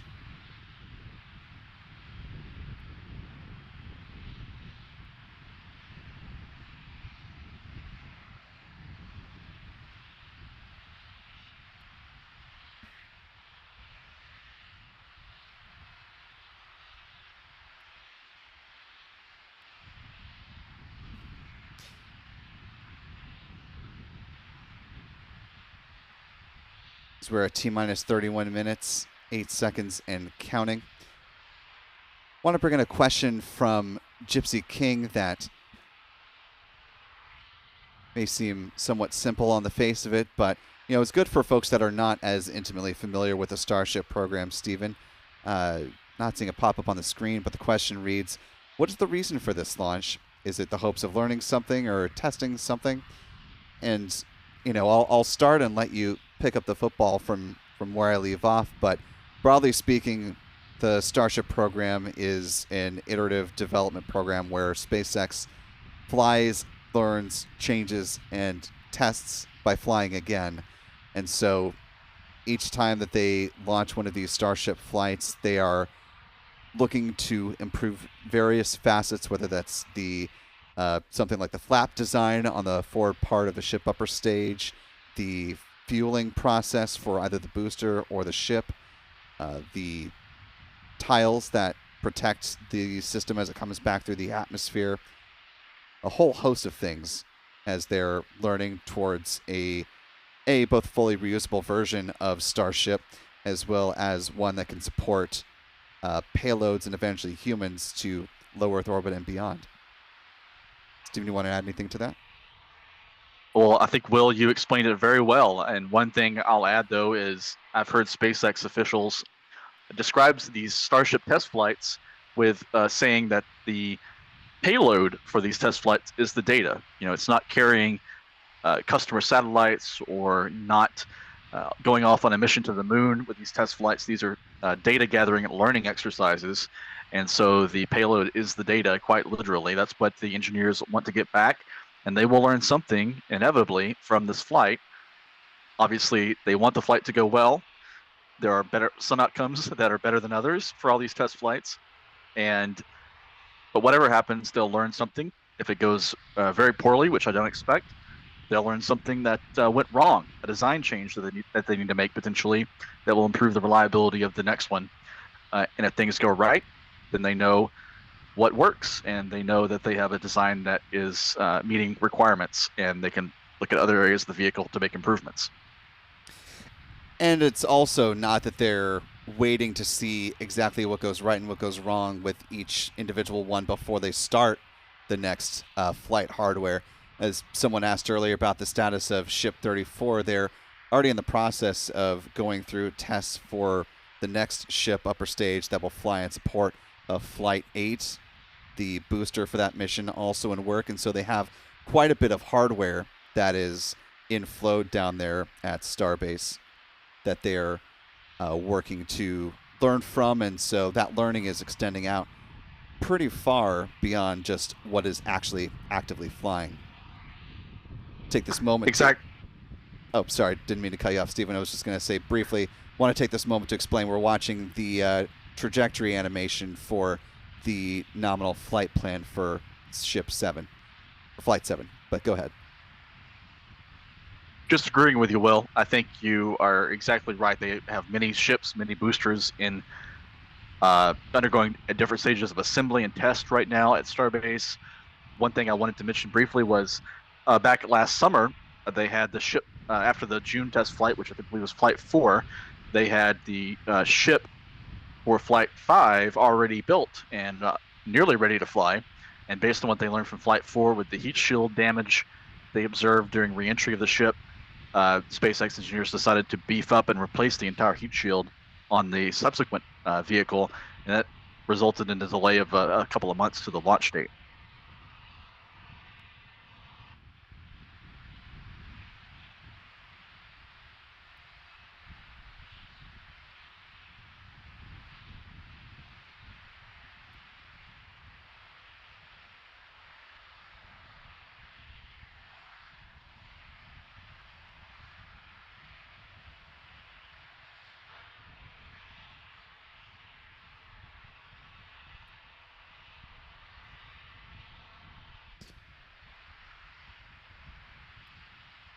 Getting a nice little bit of graphical overlay here as SpaceX commentators talking about the upgrades to the ship that's flying here. Also want to note, and maybe they'll point this out explicitly when they get down to the base of the Super Heavy booster, but in the realm of reuse and getting towards a fully reusable version of Starship, they are in fact reflying one of the Raptor engines that successfully returned to the tower here back during Flight 5. Believe that's number 314, or pie, which actually has a little decal of a slice of pie around it. So look for that to make an appearance at some point during the broadcast. Also, they're highlighting that these are a series of different types of tiles that'll be used as part of an experiment to test a variety of thermal protection systems to bring the ship back as safely as possible.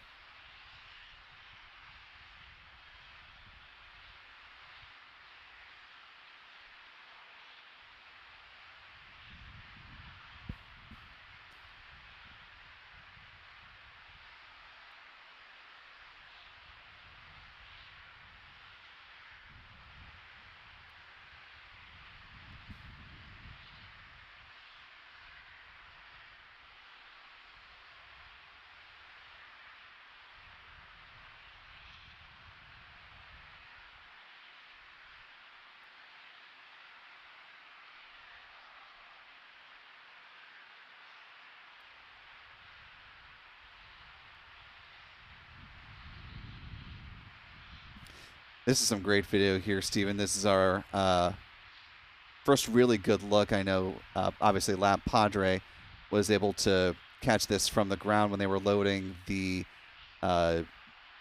Starlink demonstrators on board, but this is a nice view at the height as they were being loaded on board.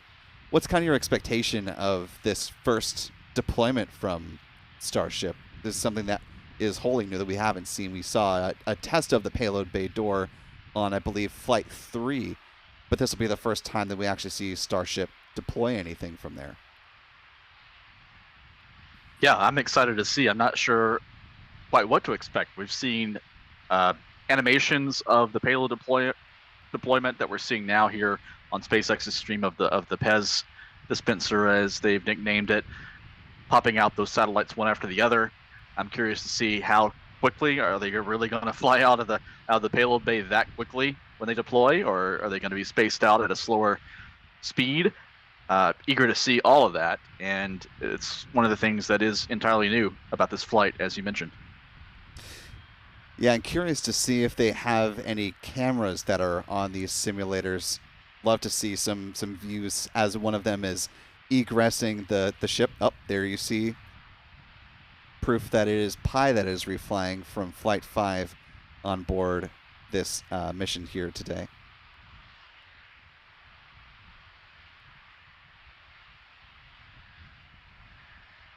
SpaceX obviously loves to lay into puns and jokes where it makes sense, and the Pi decal is probably one of my favorites that they've come up with so far.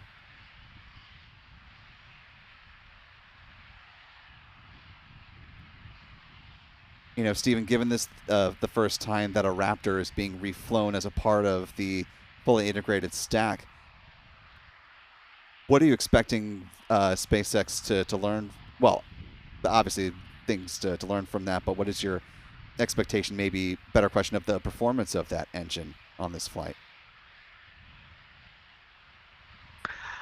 Well, I think SpaceX anticipates that it's going to perform just as it did on its previous flight back in October. This flew on Flight 5, so it flew 2 flights ago, and they caught the booster back at Starbase, and they're probably just interested to see if it matches their expectations, and not sure I really expect any difference in performance going into a reflight of this engine. It's designed to be reusable. They're probably just testing that. Indeed. Taking a look at the time, we're currently T-minus 21 minutes, 32 seconds and counting. Just a couple minutes away now from speaking of the Raptor engine chill, beginning at T-minus 19 minutes and 40 seconds.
Quick update from SpaceX. They're about halfway through fueling the booster, about 3/4 on the ship, so things are still moving smoothly.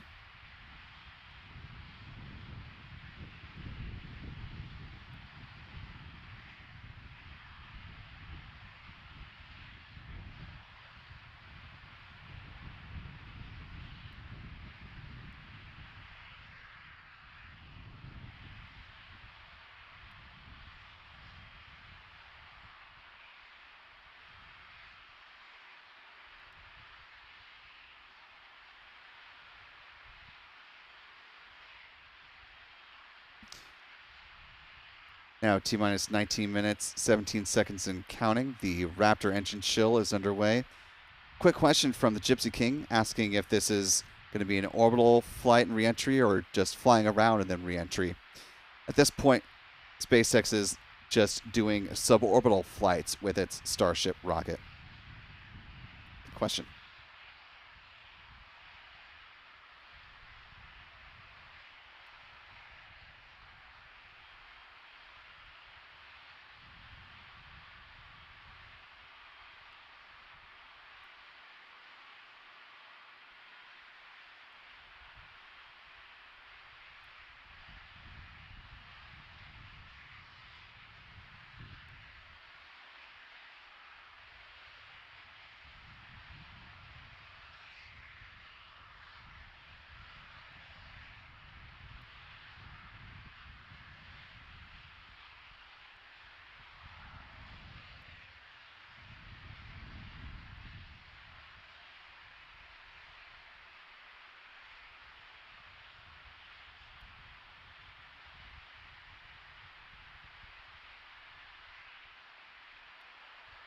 Time now, T-minus 17 minutes, 57 seconds and counting.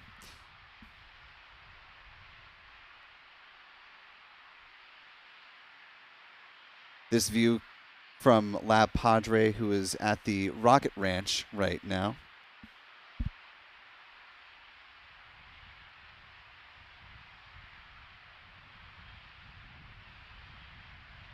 This is a great area to access and place to view Starship flights that is just about as close as you can get. And as long as SpaceX is launching these flights at 4 p.m. in the day, we got the sun in just the right spot to get some great views, whether you're just watching with your own eyeballs or with telephoto lens, binoculars, or the like.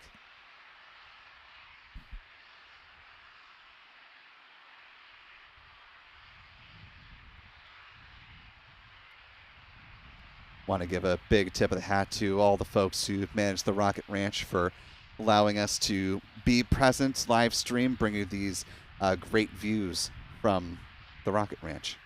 Just a few miles down the road, due west of the pad here. Now T-minus 16 minutes, 38 seconds and counting. Fueling will continue on as it is right now until about T-minus 3 minutes and 20 seconds when ship prop load wraps up. That'll be followed 30 seconds thereafter by the booster prop load concluding.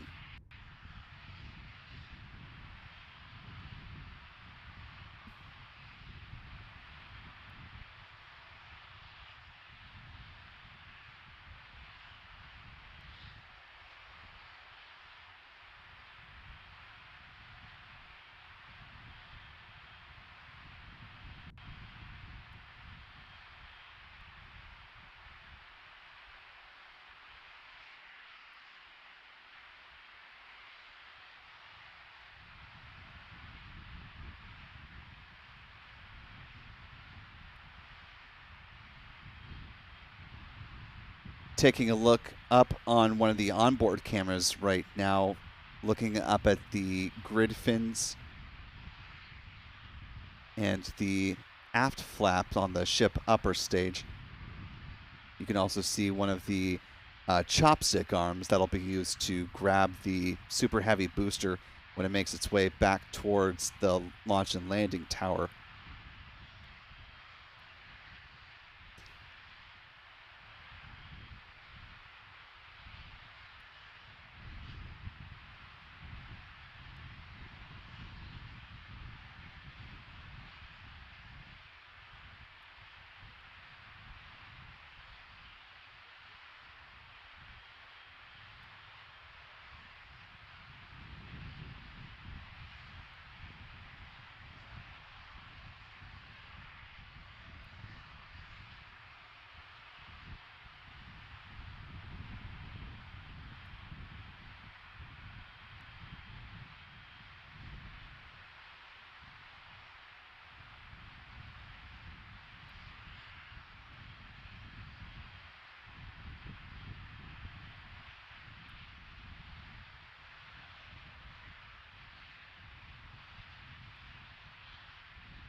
Time now, T-minus 9 minutes, 56 seconds and counting. As we're less than 10 minutes away, getting close to the point of liftoff, let's go ahead and talk about what we'll be seeing in a nominal flight of Starship Flight 7. Liftoff of the full stack is set to begin at T+2 seconds. About a minute after that, the rocket will pass through max Q, or the point of greatest aerodynamic pressure on the vehicle. We'll then hit MECO, which here for a Starship flight is most engines cut off on the Super Heavy booster. Stage separation will happen with that hot staging at T+2 minutes and 40 seconds. That'll be followed by the Super Heavy booster boost back burn startup. T+2 minutes and 46 seconds, with that shutting down less than a minute later. The hot stage ring will be jettisoned at T+3 minutes and 32 seconds. The booster will be transonic at T+6 minutes and 26 seconds. And just backing up for a second, after separation and before they get too far with the booster, SpaceX flight director and the flight team will make a call on whether the tower and the booster are in a good position to attempt a catch.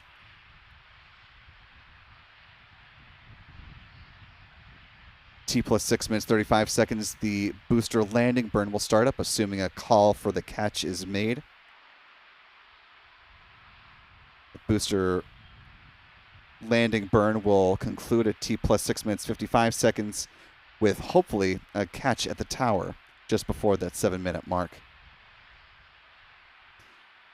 T+8 minutes 53 seconds is when the Starship engines cut off on the upper stage.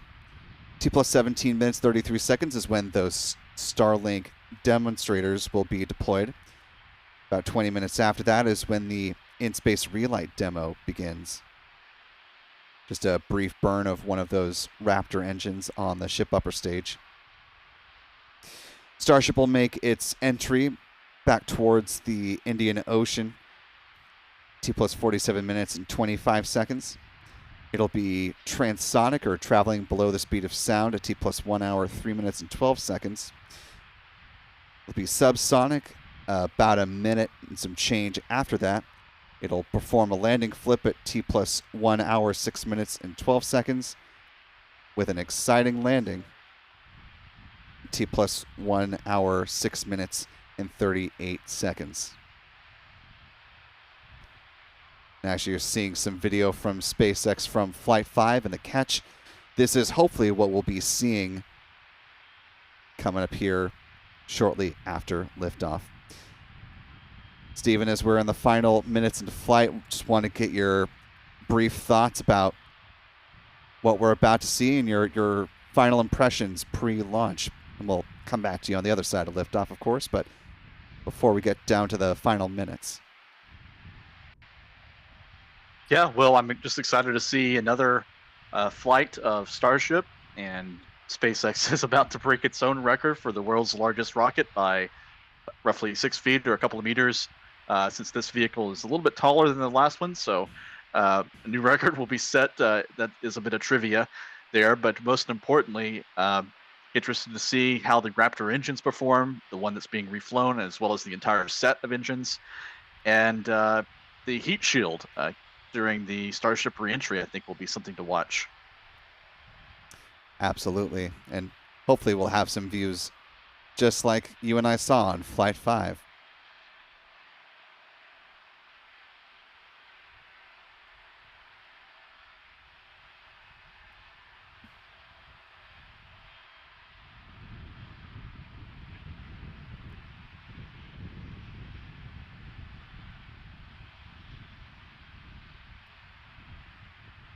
Now T-minus 5 minutes, 25 seconds and counting. We are almost done with the fueling on the ship upper stage and the Super Heavy booster down below. Ship prop load set to wrap up at T-minus 3 minutes and 20 seconds.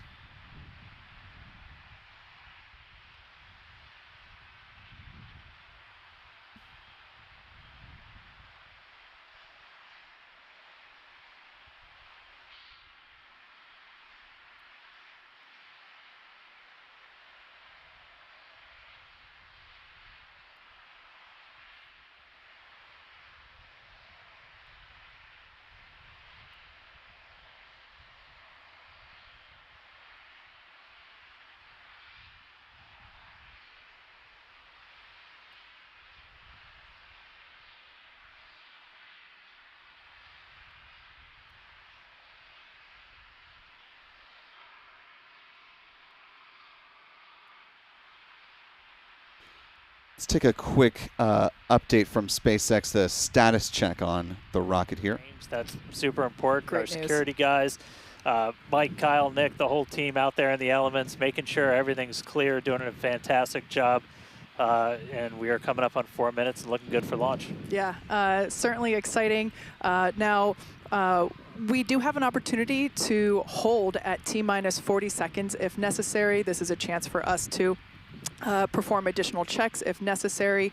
If we need to repressurize some tanks, or if there's a wayward vessel in the range last minute, opportunity to clear it out. But everything currently looking good. Now, once we pass T-minus 40 seconds, a number of events will occur in rapid succession. The ground spin and ignition systems come up to flight pressure. The ship will go to internal power. After that, the quick disconnect, or QD, arm lockout is removed in preparation for retraction, which will happen shortly after T0. And yeah, once we pass T-minus 40 seconds, we do have the ability to recycle the count under certain conditions back to that T-minus 40 second mark and hold there to assess what happened and assess opportunity to proceed again to T0. Yep, we've used that T-minus 40 hold a couple of times. Boat's usually one of the items, but we aren't tracking anything right now that would cause us to hold there. We can hold there for several minutes. Main thing you're watching at is you kind of set a clocks because your temperatures will change and the fuel and the locks, everything pretty quickly. So you've got a couple of minutes that you can hang out and figure things out. There are items that if we pass them, we're scrubbed for the day. One of the main ones is that flame deflector at the bottom of the launch mount. Water begins flowing for that at the T-minus 10 second mark. If we scrub at any point after that, we'll be done for the day. And then teams will need to refill the deflector as well as all of our prop that we use to load on board the vehicle. It's pretty much just under 11 million pounds of prop sitting on that thing right now. And we can actually recycle in about 24 hours now. Which is incredible given the sheer volume of propellant that is on board the vehicle there on your screen. Time now, T-minus 1 minute, 53 seconds and counting. The prop load has concluded at this point. We are waiting the SpaceX flight director to give their go for launch. That is the last big box to tick before we are ready to see this Starship fly. That go for launch coming up at T-minus 30 seconds, so 1 minute away.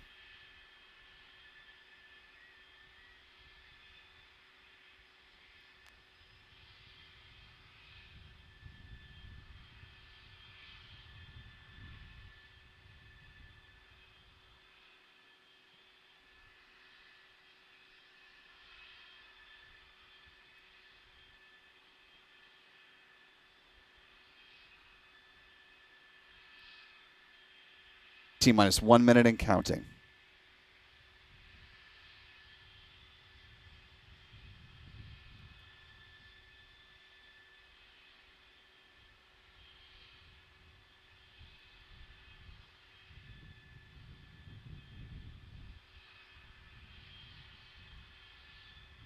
Forty seconds.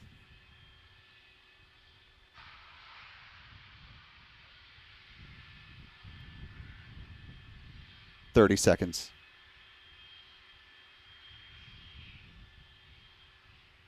SpaceX has passed through the prop load gate, as they call it. We should be hearing the call that they are go for launch momentarily. Director Tajani to take it away. Go for launch. And we are now just a few seconds away. Here we go. 10, 9, 8, 7, 6, 5, 4, 3, engine ignition, 2, 1, and liftoff of Starship on Flight 7. The ascent of Starship on its 7th test flight. It has cleared the tower.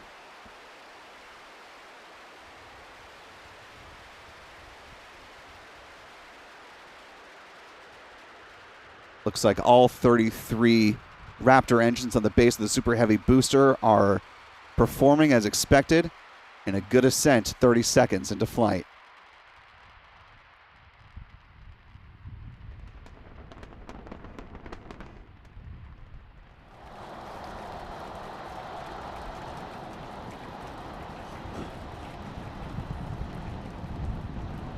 All right, we're more than 30 seconds into flight. Telemetry showing 33 out of 33 engines as it's pitching down range.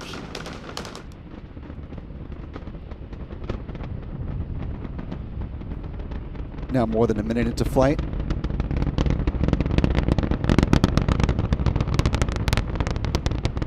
Vehicle passing through max Q, the point of greatest aerodynamic pressure. Coming upon a few events in fairly rapid succession here. We'll see booster, most engines cut off for MECO. T plus 2 minutes 32 seconds. That'll be followed by a hot staging. And the Super Heavy booster boost back burn will start at T plus 2 minutes and 46 seconds. Call for max Q.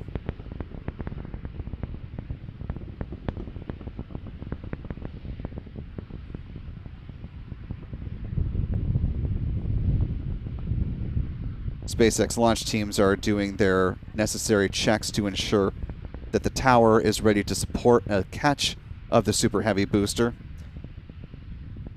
They'll also be tracking data coming down from the booster itself, and they will make a manual call on whether they're going to be pursuing the catch or not.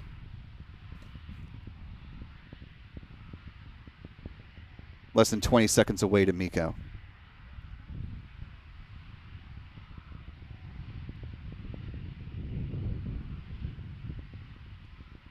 Some great tracking work by the team here.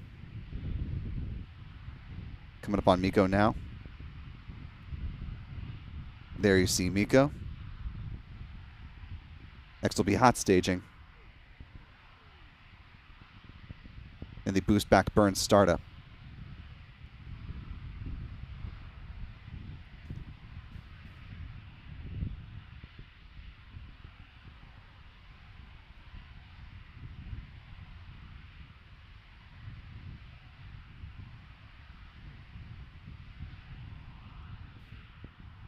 We're awaiting the call that they are confirmed go for catch.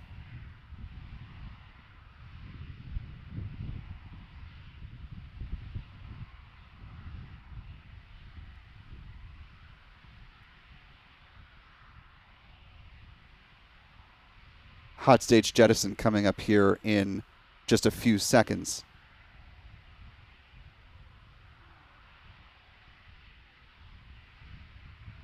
That hot stage range should be jettisoned right now.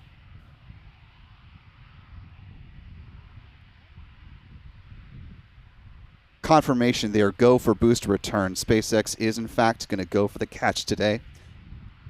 So for those in the area of South Padre Island, Brownsville, Boca Chica, keep your ears open. You'll hear quite an amazing sonic boom as that booster makes its way back towards the catch tower. Some great views of the release the hot stage ring there. Now a little more than 4 minutes into flight.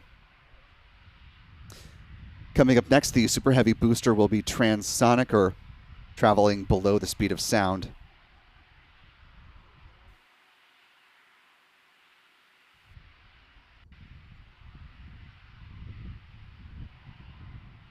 With the completion of course, the boost back burn, the landing burn will begin at about T plus 6 minutes and 35 seconds, less than 2 minutes from now.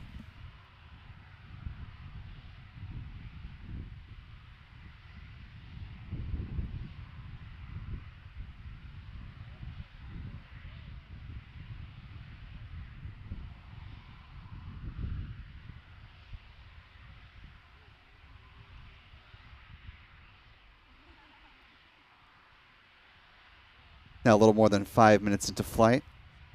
Great view of the ship upper stage as it continues on with its first burn. If you take a look back at our tracking camera, you can actually still see that hot staging ring. It's the little white dot just beneath the booster there at the top of the frame.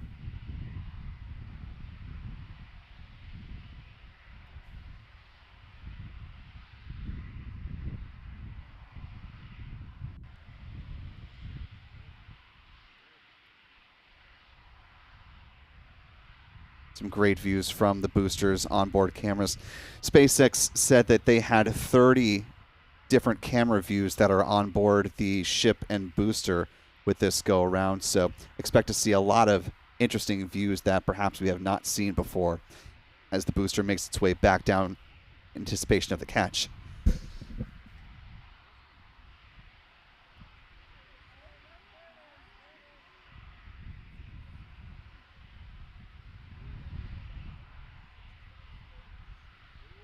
Great view of the booster that's coming back on the tracker.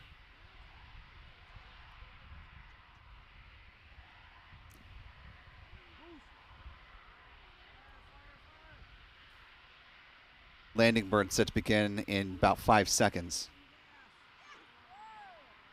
Landing burn underway. Let's listen for the sonic boom.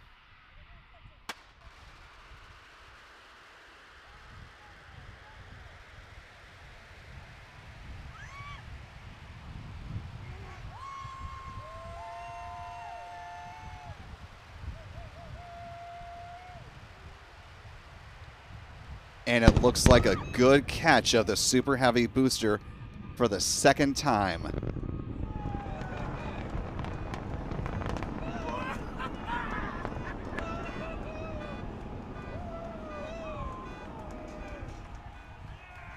Confirmation by SpaceX that the booster has been caught.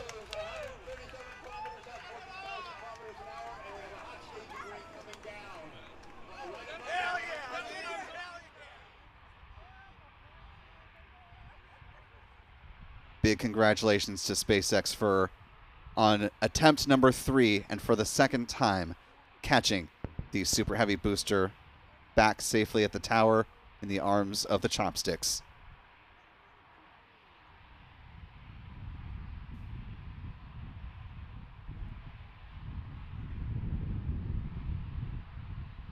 A great view of the grid fins, the hypersonic grid fins that were controlling the steering.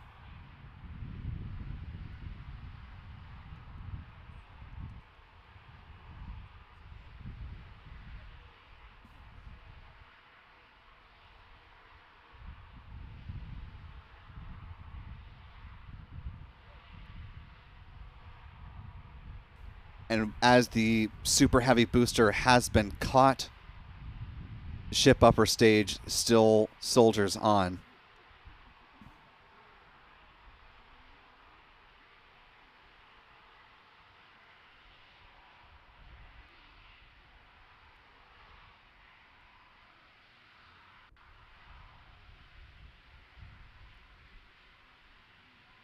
On the ship upper stage, meanwhile, they only appear to have one of the Raptor vacuum engines that is still igniting right now. No telemetry data coming in at this point in time either. At this point in the flight, the engine shutdown should have happened, so there shouldn't be any of the Raptor engines still showing as ignited. Might just be an issue with telemetry just coming down, that ship might still be okay, just not receiving good telemetry data at this particular moment. Commentators confirming that they are also waiting to hear the status of ship.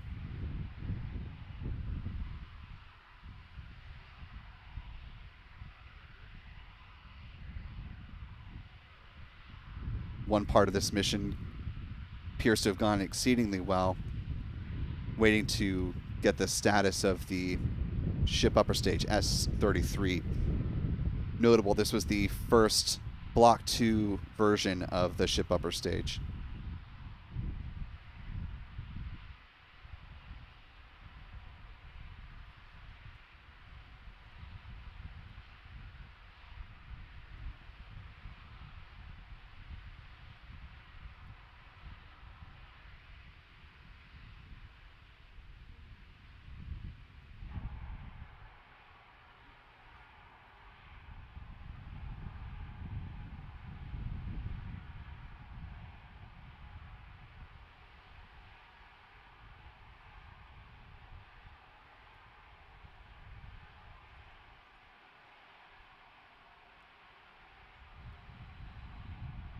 again, for those who are just joining us, we have seen a successful catch of the Super Heavy booster. You're taking a live look at it right now from our tracking cameras, and now a close-up from LabPadre's camera. However, we are still awaiting the status of the ship upper stage as the telemetry data froze a little bit into the flight.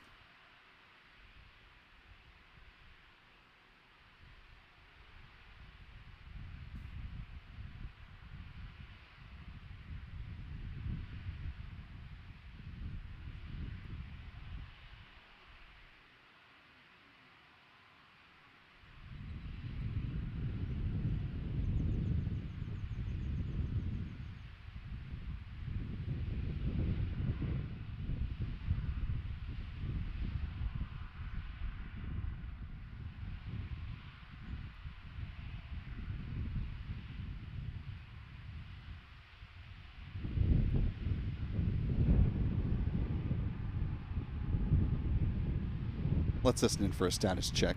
Have comms with the ship, so trying to figure out exactly when that happened and exactly what happened. So obviously the flight controllers right now going through their data, looking to make sure it's not anything instrumentation on the ship, but actually try and get us a status. So again, we're gonna keep listening in on this. We'll give you an update as soon as we have a little bit more. So for now, stage 1 back in the tower, waiting to find out a little bit more about stage 2.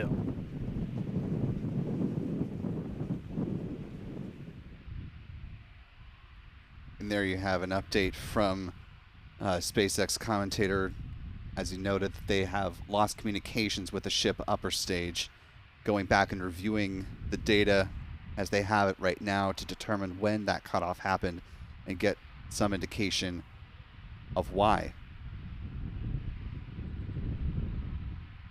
Meanwhile, a great view of the engines at the base of the Super Heavy booster that supported this return to landing site operation with a catch, the second for SpaceX out of 3 attempts.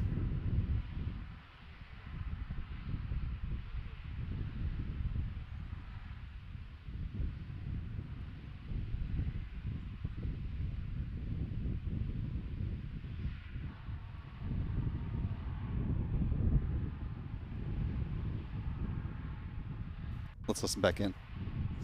We caught a booster, but we are still waiting to find out a little bit more on the ship. So it had successfully separated. We did that hot staging maneuver. We did see all 6 of ship's engines on the way uphill during its ascent.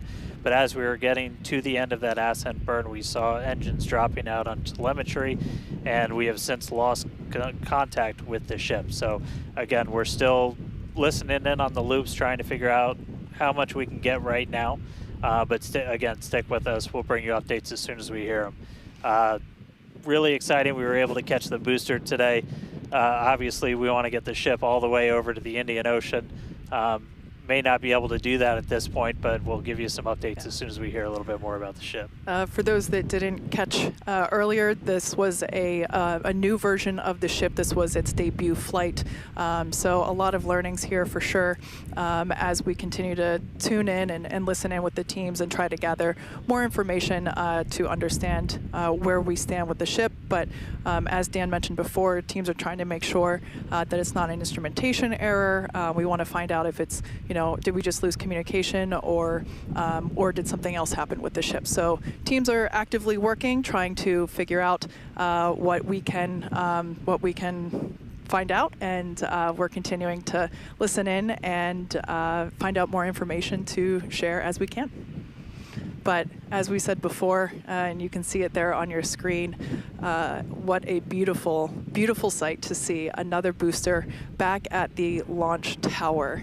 That was successfully caught just minutes ago after sending the ship off into space, and having seen it for the first time with my own eyeballs in person, it was pretty awesome. And yeah, the thunder-like sonic boom was really fun to experience. Yeah. So we are getting a little bit more. So we did lose all communications with the ship. So I mean that is essentially telling us that we had an anomaly with that upper stage. So we were just coming up to the end of that ascent burn for the ship when we stopped when we started to lose a couple of the engines. We saw those dropping out, and then we did lose telemetry from the ship. So that means we didn't have contact with it. So at this point, we are assuming that the ship has been lost. So this was a brand new vehicle, essentially. This was kind of an upgrade version. So with that, there's a lot of things you're upgrading, but there's a lot of things you're going to learn as all of those systems are now interacting with each other for the first time. But at this point, we did lose the upper stage of the ship. So again, we're gonna listen in and try and figure out a little bit more about what happened. And obviously, we'll do kind of a full breakdown once we get smarter ourselves in the coming hours and days as well. For sure. Now,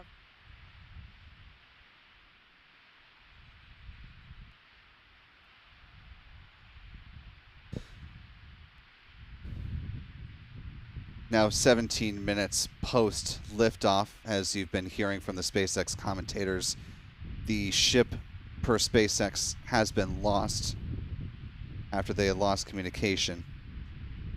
Just reviewing the timeline here, the telemetry data froze at about T plus 8 minutes and 27 seconds with just one of the single outer stage engines showing that it was still lit.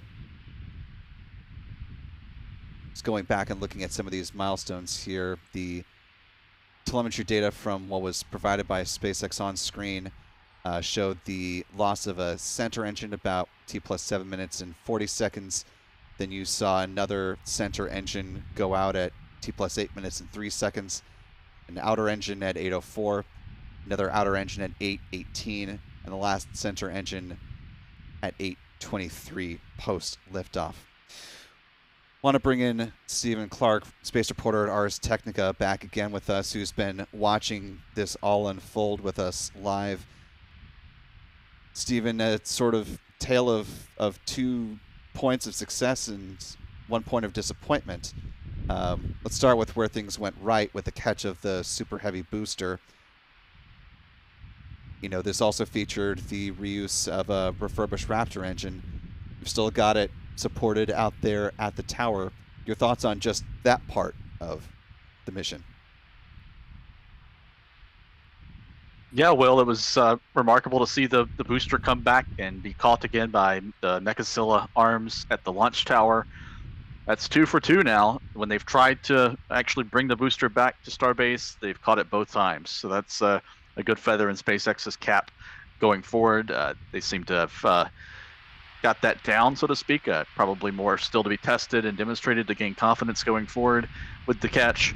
One thing with the booster, a couple things with the booster I guess I noted were during the boost back burn, one of the Raptor engines appeared to not be firing, but the engine or telemetry display on SpaceX's webcast during the landing burn showed it firing. So not sure if that was a glitch or hiccup on the telemetry or the webcast, or if one of the engines had failed during the boost back and somehow worked during the landing burn. Interested to see how SpaceX describes that. And then the other thing I noted that I don't remember seeing back in October on the last catch was the booster seemed to be swinging a little bit on the catch arms. I don't remember seeing that back in October, and just interested if if there was something missed, or perhaps it's the wind or something like that, and perhaps it's entirely expected, but I just don't remember seeing it back in October. Yeah, those are both really good visual catches there. We definitely noticed that it had a little more swing to it this go around. I'm sure that is, as is the case with everything that's happened with this flight, something that SpaceX will certainly be looking at in great detail, especially with the engine as you saw it. Let's turn now to the not so great part of the flight, the apparent loss of the upper stage, as SpaceX is reporting that telemetry data was lost, and by all accounts the upper stage was lost at some point as well. Obviously, we can't know with any definitive certainty what caused it to go awry, but I guess, remarking on one thing that Kate Tice mentioned in the broadcast remarks, is that this is the first Block 2 upgrade of the ship upper stage, and in its first outing, it suffered a similar fate as Block 1. It didn't make it very far, and certainly not all the way to the Indian Ocean, far from it. Yeah, it was still over the Gulf of Mexico at the time that the telemetry was lost with the ship. So you noted the times. I noted the same times of those various events. T plus 7 minutes and 40 seconds or so when the first engine appeared to shut down, according to the telemetry display on SpaceX's video, followed by more engines shutting down, and then total loss of signal about just short of the 8.5-minute point of the flight. And that was roughly 20 to 25 seconds before the planned engine cutoff, when the ship would have reached its planned trajectory. So whatever happened to the ship, we're at T plus 21 minutes now. I'm guessing it's actually still in flight, the ship or the debris from any sort of mishap, and will be coming down. Have to refer to someone like Jonathan McDowell or somebody to plot out exactly where the debris may fall, but I would guess perhaps the Atlantic Ocean, eastern South Atlantic, or even Africa. But I'll leave that to someone smarter to determine where the debris may fall from the ship. I will slightly refute you on the smarter point, maybe just with more refined expertise in this one specific area. That's fair. I'm actually checking his X feed right now to see if he has any thoughts on it. While you're doing that, I was just going back to see if I can find the information about the launch license that was approved for Flight 7. I have to imagine, given that this was not in character with what SpaceX was hoping or planning for with this Flight 7 mission, that this could potentially trigger a mishap investigation from the FAA, a SpaceX-led FAA-overseen mishap investigation. But those details will come out in the hours to come. Of course, we're currently just at the top of the hour, 6 p.m. here on Thursday, so may or may not get word from the FAA at this late hour, although I believe they may be reachable at this point. Anyway, we'll do some of that reporting in the hours and days to come. Given that the SpaceX webcast, though, is still live at this point in time, we could infer from that there may be an additional update from the SpaceX commentators on either the status of what happened with the ship upper stage. Actually, let's listen in. Going to stick around as we were checking in on the status of the ship. At this point in time, we can confirm that we did lose the ship. However, Starship, the total vehicle, did have an on-time liftoff at 4:37 p.m. Central Time from the launch pad just behind us at Starbase, Texas. Gorgeous ascent and successful stage separation. The booster pushed the ship off, and the ship disconnected during that stage separation. The booster came back for a successful, the second ever booster catch at the launch tower, which was pretty incredible to see. Yeah, it was great to see the booster come down, but we are obviously bummed out about ship. It looked like we lost contact with it a little under 8.5 minutes into flight. That's roughly when you start to get to that main engine cutoff. We obviously need to go through all the data. It's going to take some time. In the next hours, days, we're going to figure out exactly what happened, come back, fly the next one, get even farther.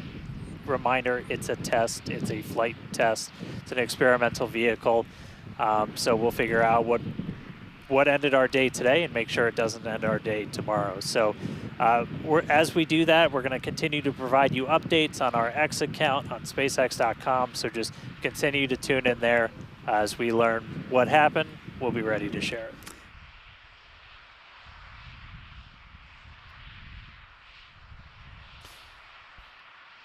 So as you just heard, there won't be any additional sweeping updates from SpaceX today. Steve, I'll bring you back in here before we go ahead and close out our webcast. I was just reviewing the FAA's statement when it issued the launch license extension for Flight 7, noting, and I'll read this last line verbatim here, quote, mishap investigation will not be required for an uncontrolled entry, provided there was no serious injury or fatality, no damage to unrelated property, and no debris outside designated hazard areas.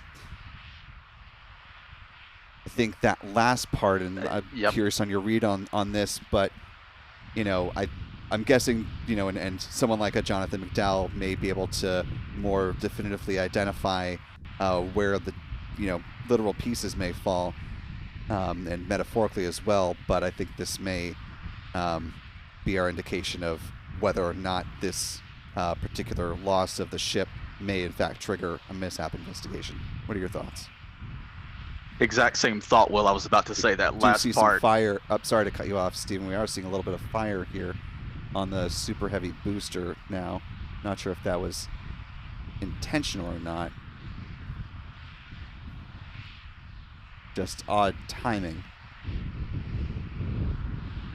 We're going to keep an eye on this, and I may have to cut you off if there's obviously something more decisive that happens, but just want to note for our audience, we are seeing that flame at the base of the Super Heavy booster just been above the engine section.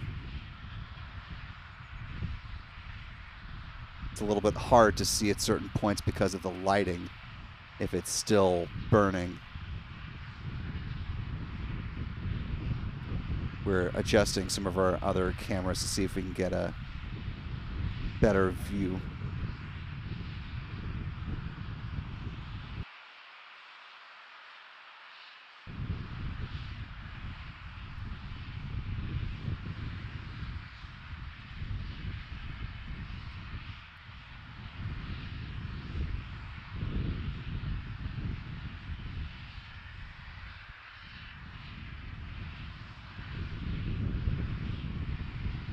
Fire does appear to be out now. We'll keep our eyes on that to see if there's any further developments with that.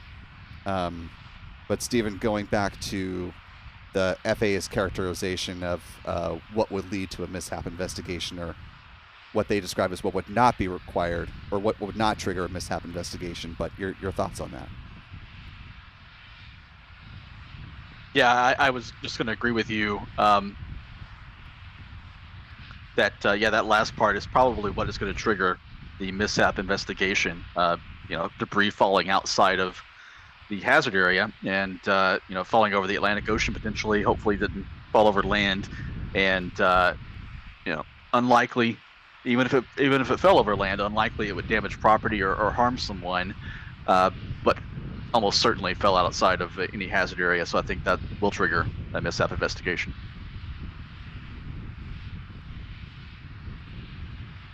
So, as Stephen Clark was just talking, I was talking with Stephen Young off mic about the last time that there was rapid unscheduled disassembly, or a RUD, if you will, of the ship upper stage. As the ship makes its ascent, it crosses in between the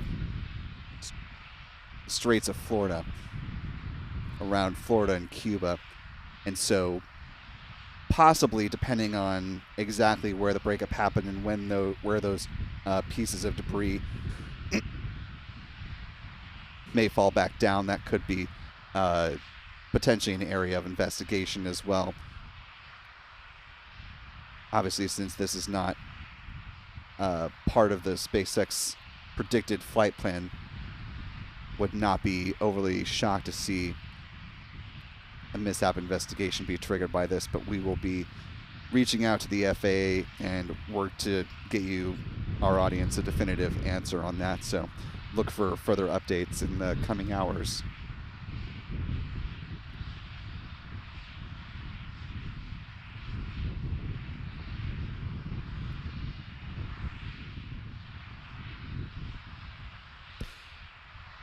Well, with all of that behind us now and quite a bit ahead of us, we're we're going to go ahead and wrap up this joint live coverage. First off, want to thank our wonderful guest, Stephen Clark, reporter covering the space beat for Ars Technica.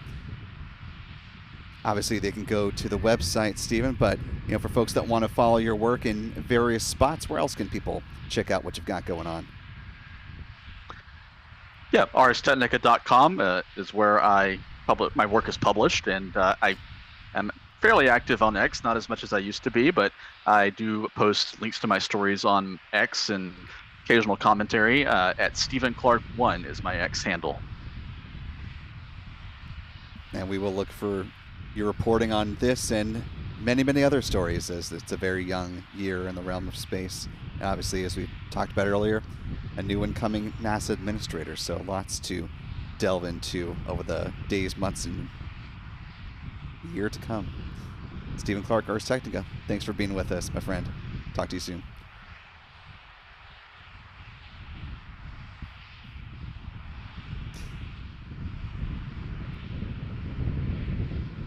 As we're bringing this live coverage to a close, want to thank the broad teams who make LabPadre and Spaceflight Now possible. Really appreciate all the hard work that happens behind the scenes that make big live coverage like this possible, and it's a pleasure to be back with LabPadre in a joint live stream again, supporting this coverage of what has been quite an eventful Starship Flight 7, albeit not exactly the way that folks were perhaps hoping would happen going into it.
before we go ahead and formally wrap things up, I do actually want to bring Stephen Clark back in. I know we just said adieu, but we are getting some literally and figuratively breaking developments on the breakup of Starship Flight 7, the upper stage.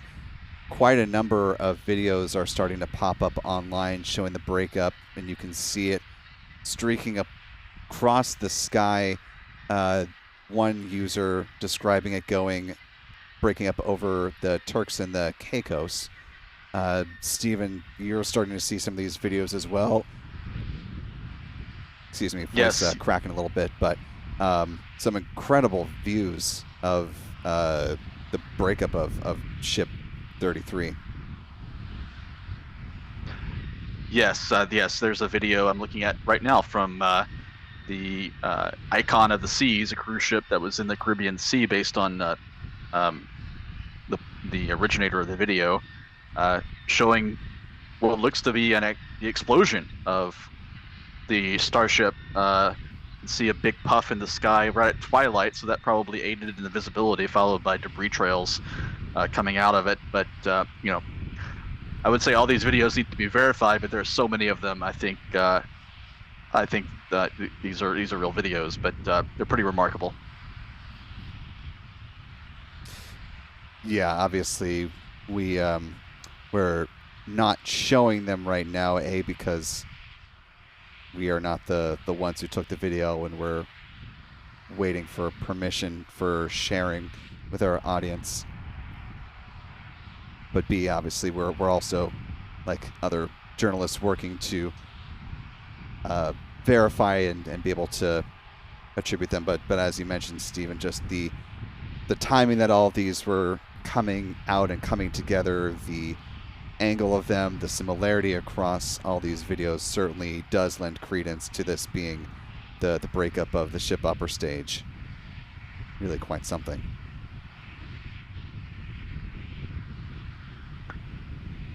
Yes, I posted on X a few minutes ago. I think this is the good news is SpaceX has many ships and boosters in development and in test.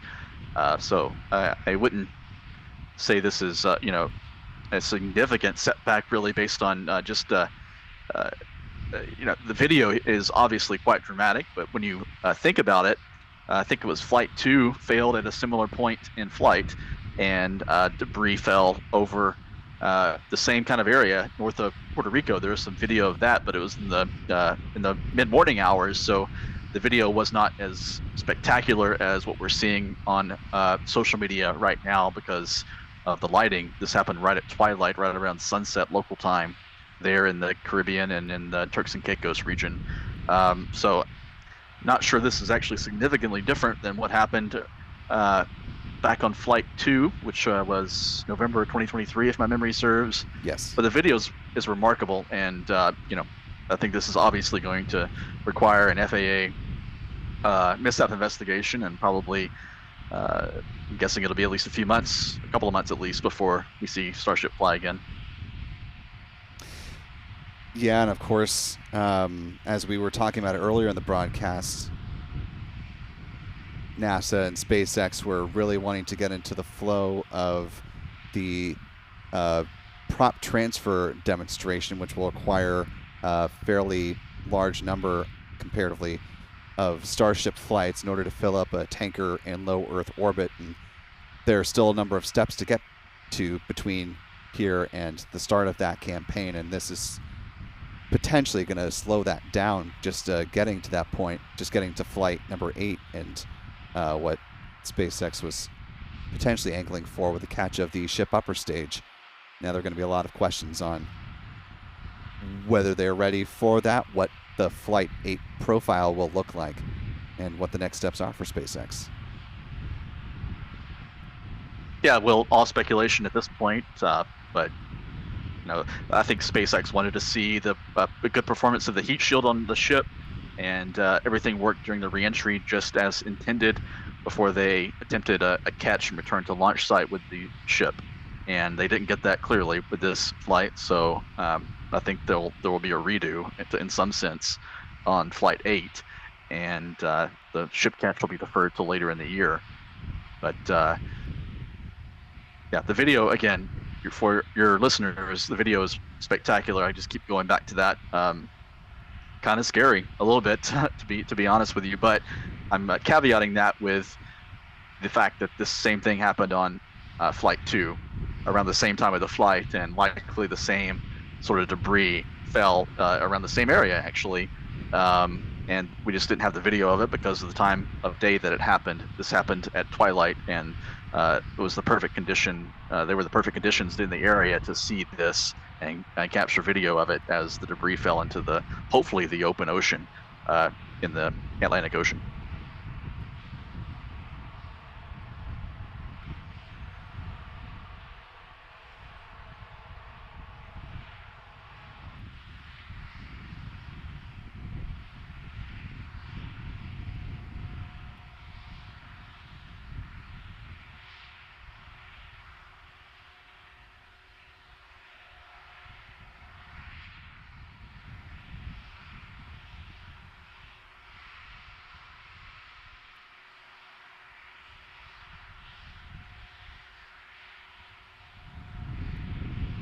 So we do have some video to share with you, one of many of clips that we were discussing, Stephen and I, just now.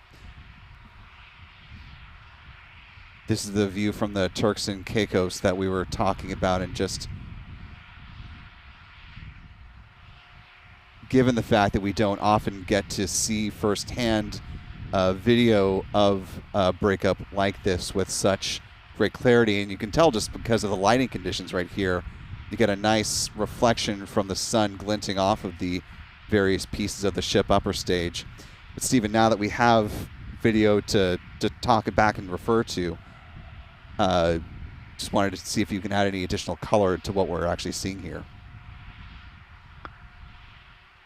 Yeah, just we're seeing countless pieces of debris from the Starship re-entering the atmosphere.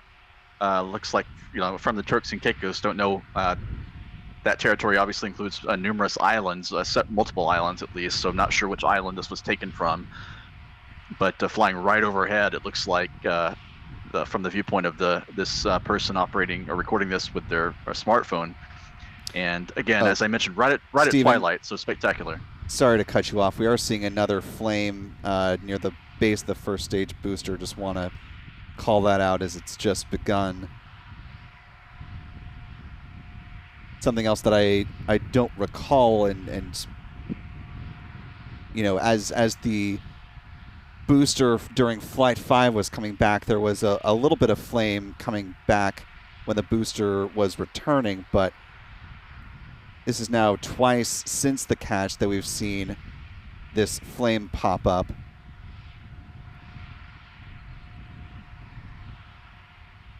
Wondering if this is a possible methane vent or we're seeing something else here. I know it's getting into a little bit of speculative territory. We don't want to go out too far over our skis with what we know versus what's actually happening.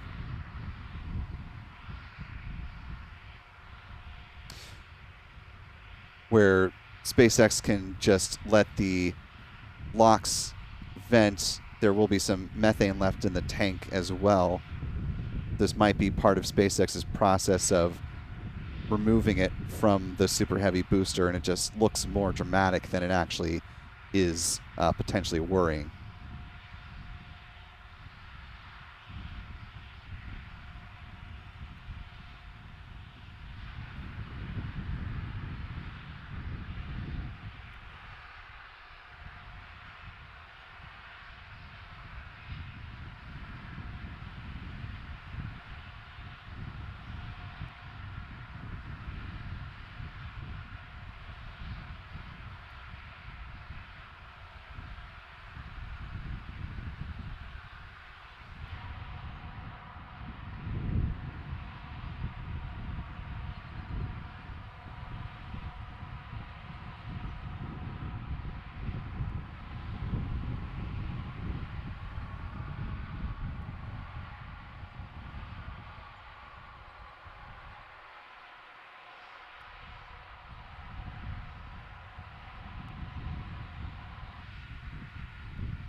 Well, once again, for the second and now for real last time, we're going to go ahead and thank our friend Stephen Clark with Ars Technica and let him get on his way, as those of us who cover the space beat now have quite a bit of writing to do. So, Stephen, you can follow your work at arstechnica.com. Thanks again for joining us today. Really appreciate the conversation insight on what has been quite an eventful Flight 7. Yeah, of course. Thanks for having me, Will, and always a pleasure to join Spaceflight Now for live coverage. And it's been quite a day with New Glenn launching for the first time early this morning, and then seeing Starship Flight 7 this evening. Kind of a tale of two different stories, two different outcomes today, although we're seeing here the booster did make it back to the launch site, and that was the one part of the Blue Origin mission that didn't go according to plan. So different outcomes, but obviously it's going to be a setback for SpaceX to lose the ship at the point that it apparently disintegrated in space and rained debris over the Caribbean or the Atlantic Ocean.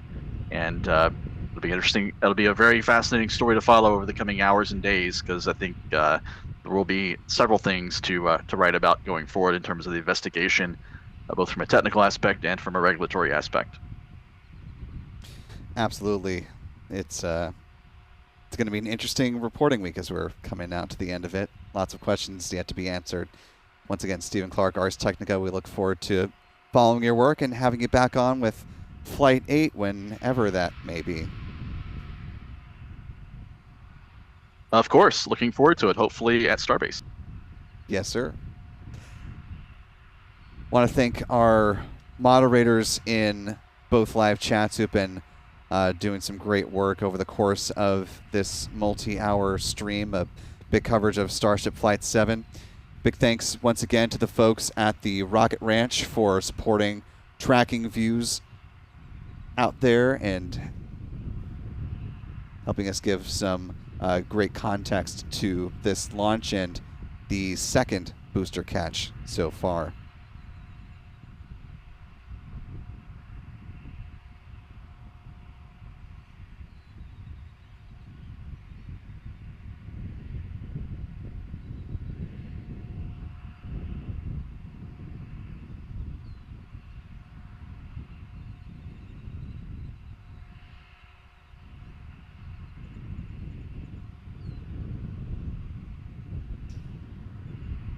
Want to thank our friends over on the LabPadre side of this live stream. Big thanks to Lucid and the full LabPadre team. Especially thanks to Lewis for continued partnership with this live coverage of the Starship program down at Starbase. If you're following the happenings down at Starbase, you want to make sure you subscribe to LabPadre's stream. Keep up with what's going on with the ship upper stage, which appears to be lowering, or excuse me, the booster, which appears to be lowering down to the orbital launch mount as we speak.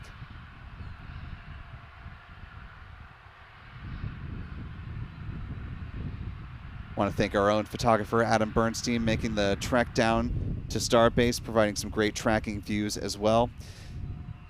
If you'd like to continue seeing views of the booster as it is lowered and processed, of course, as I mentioned, you can check out many great camera views over at LabPadre's YouTube channel. We'll also have views on Spaceflight Now over on our 24-hour live stream channel, Launchpad Live.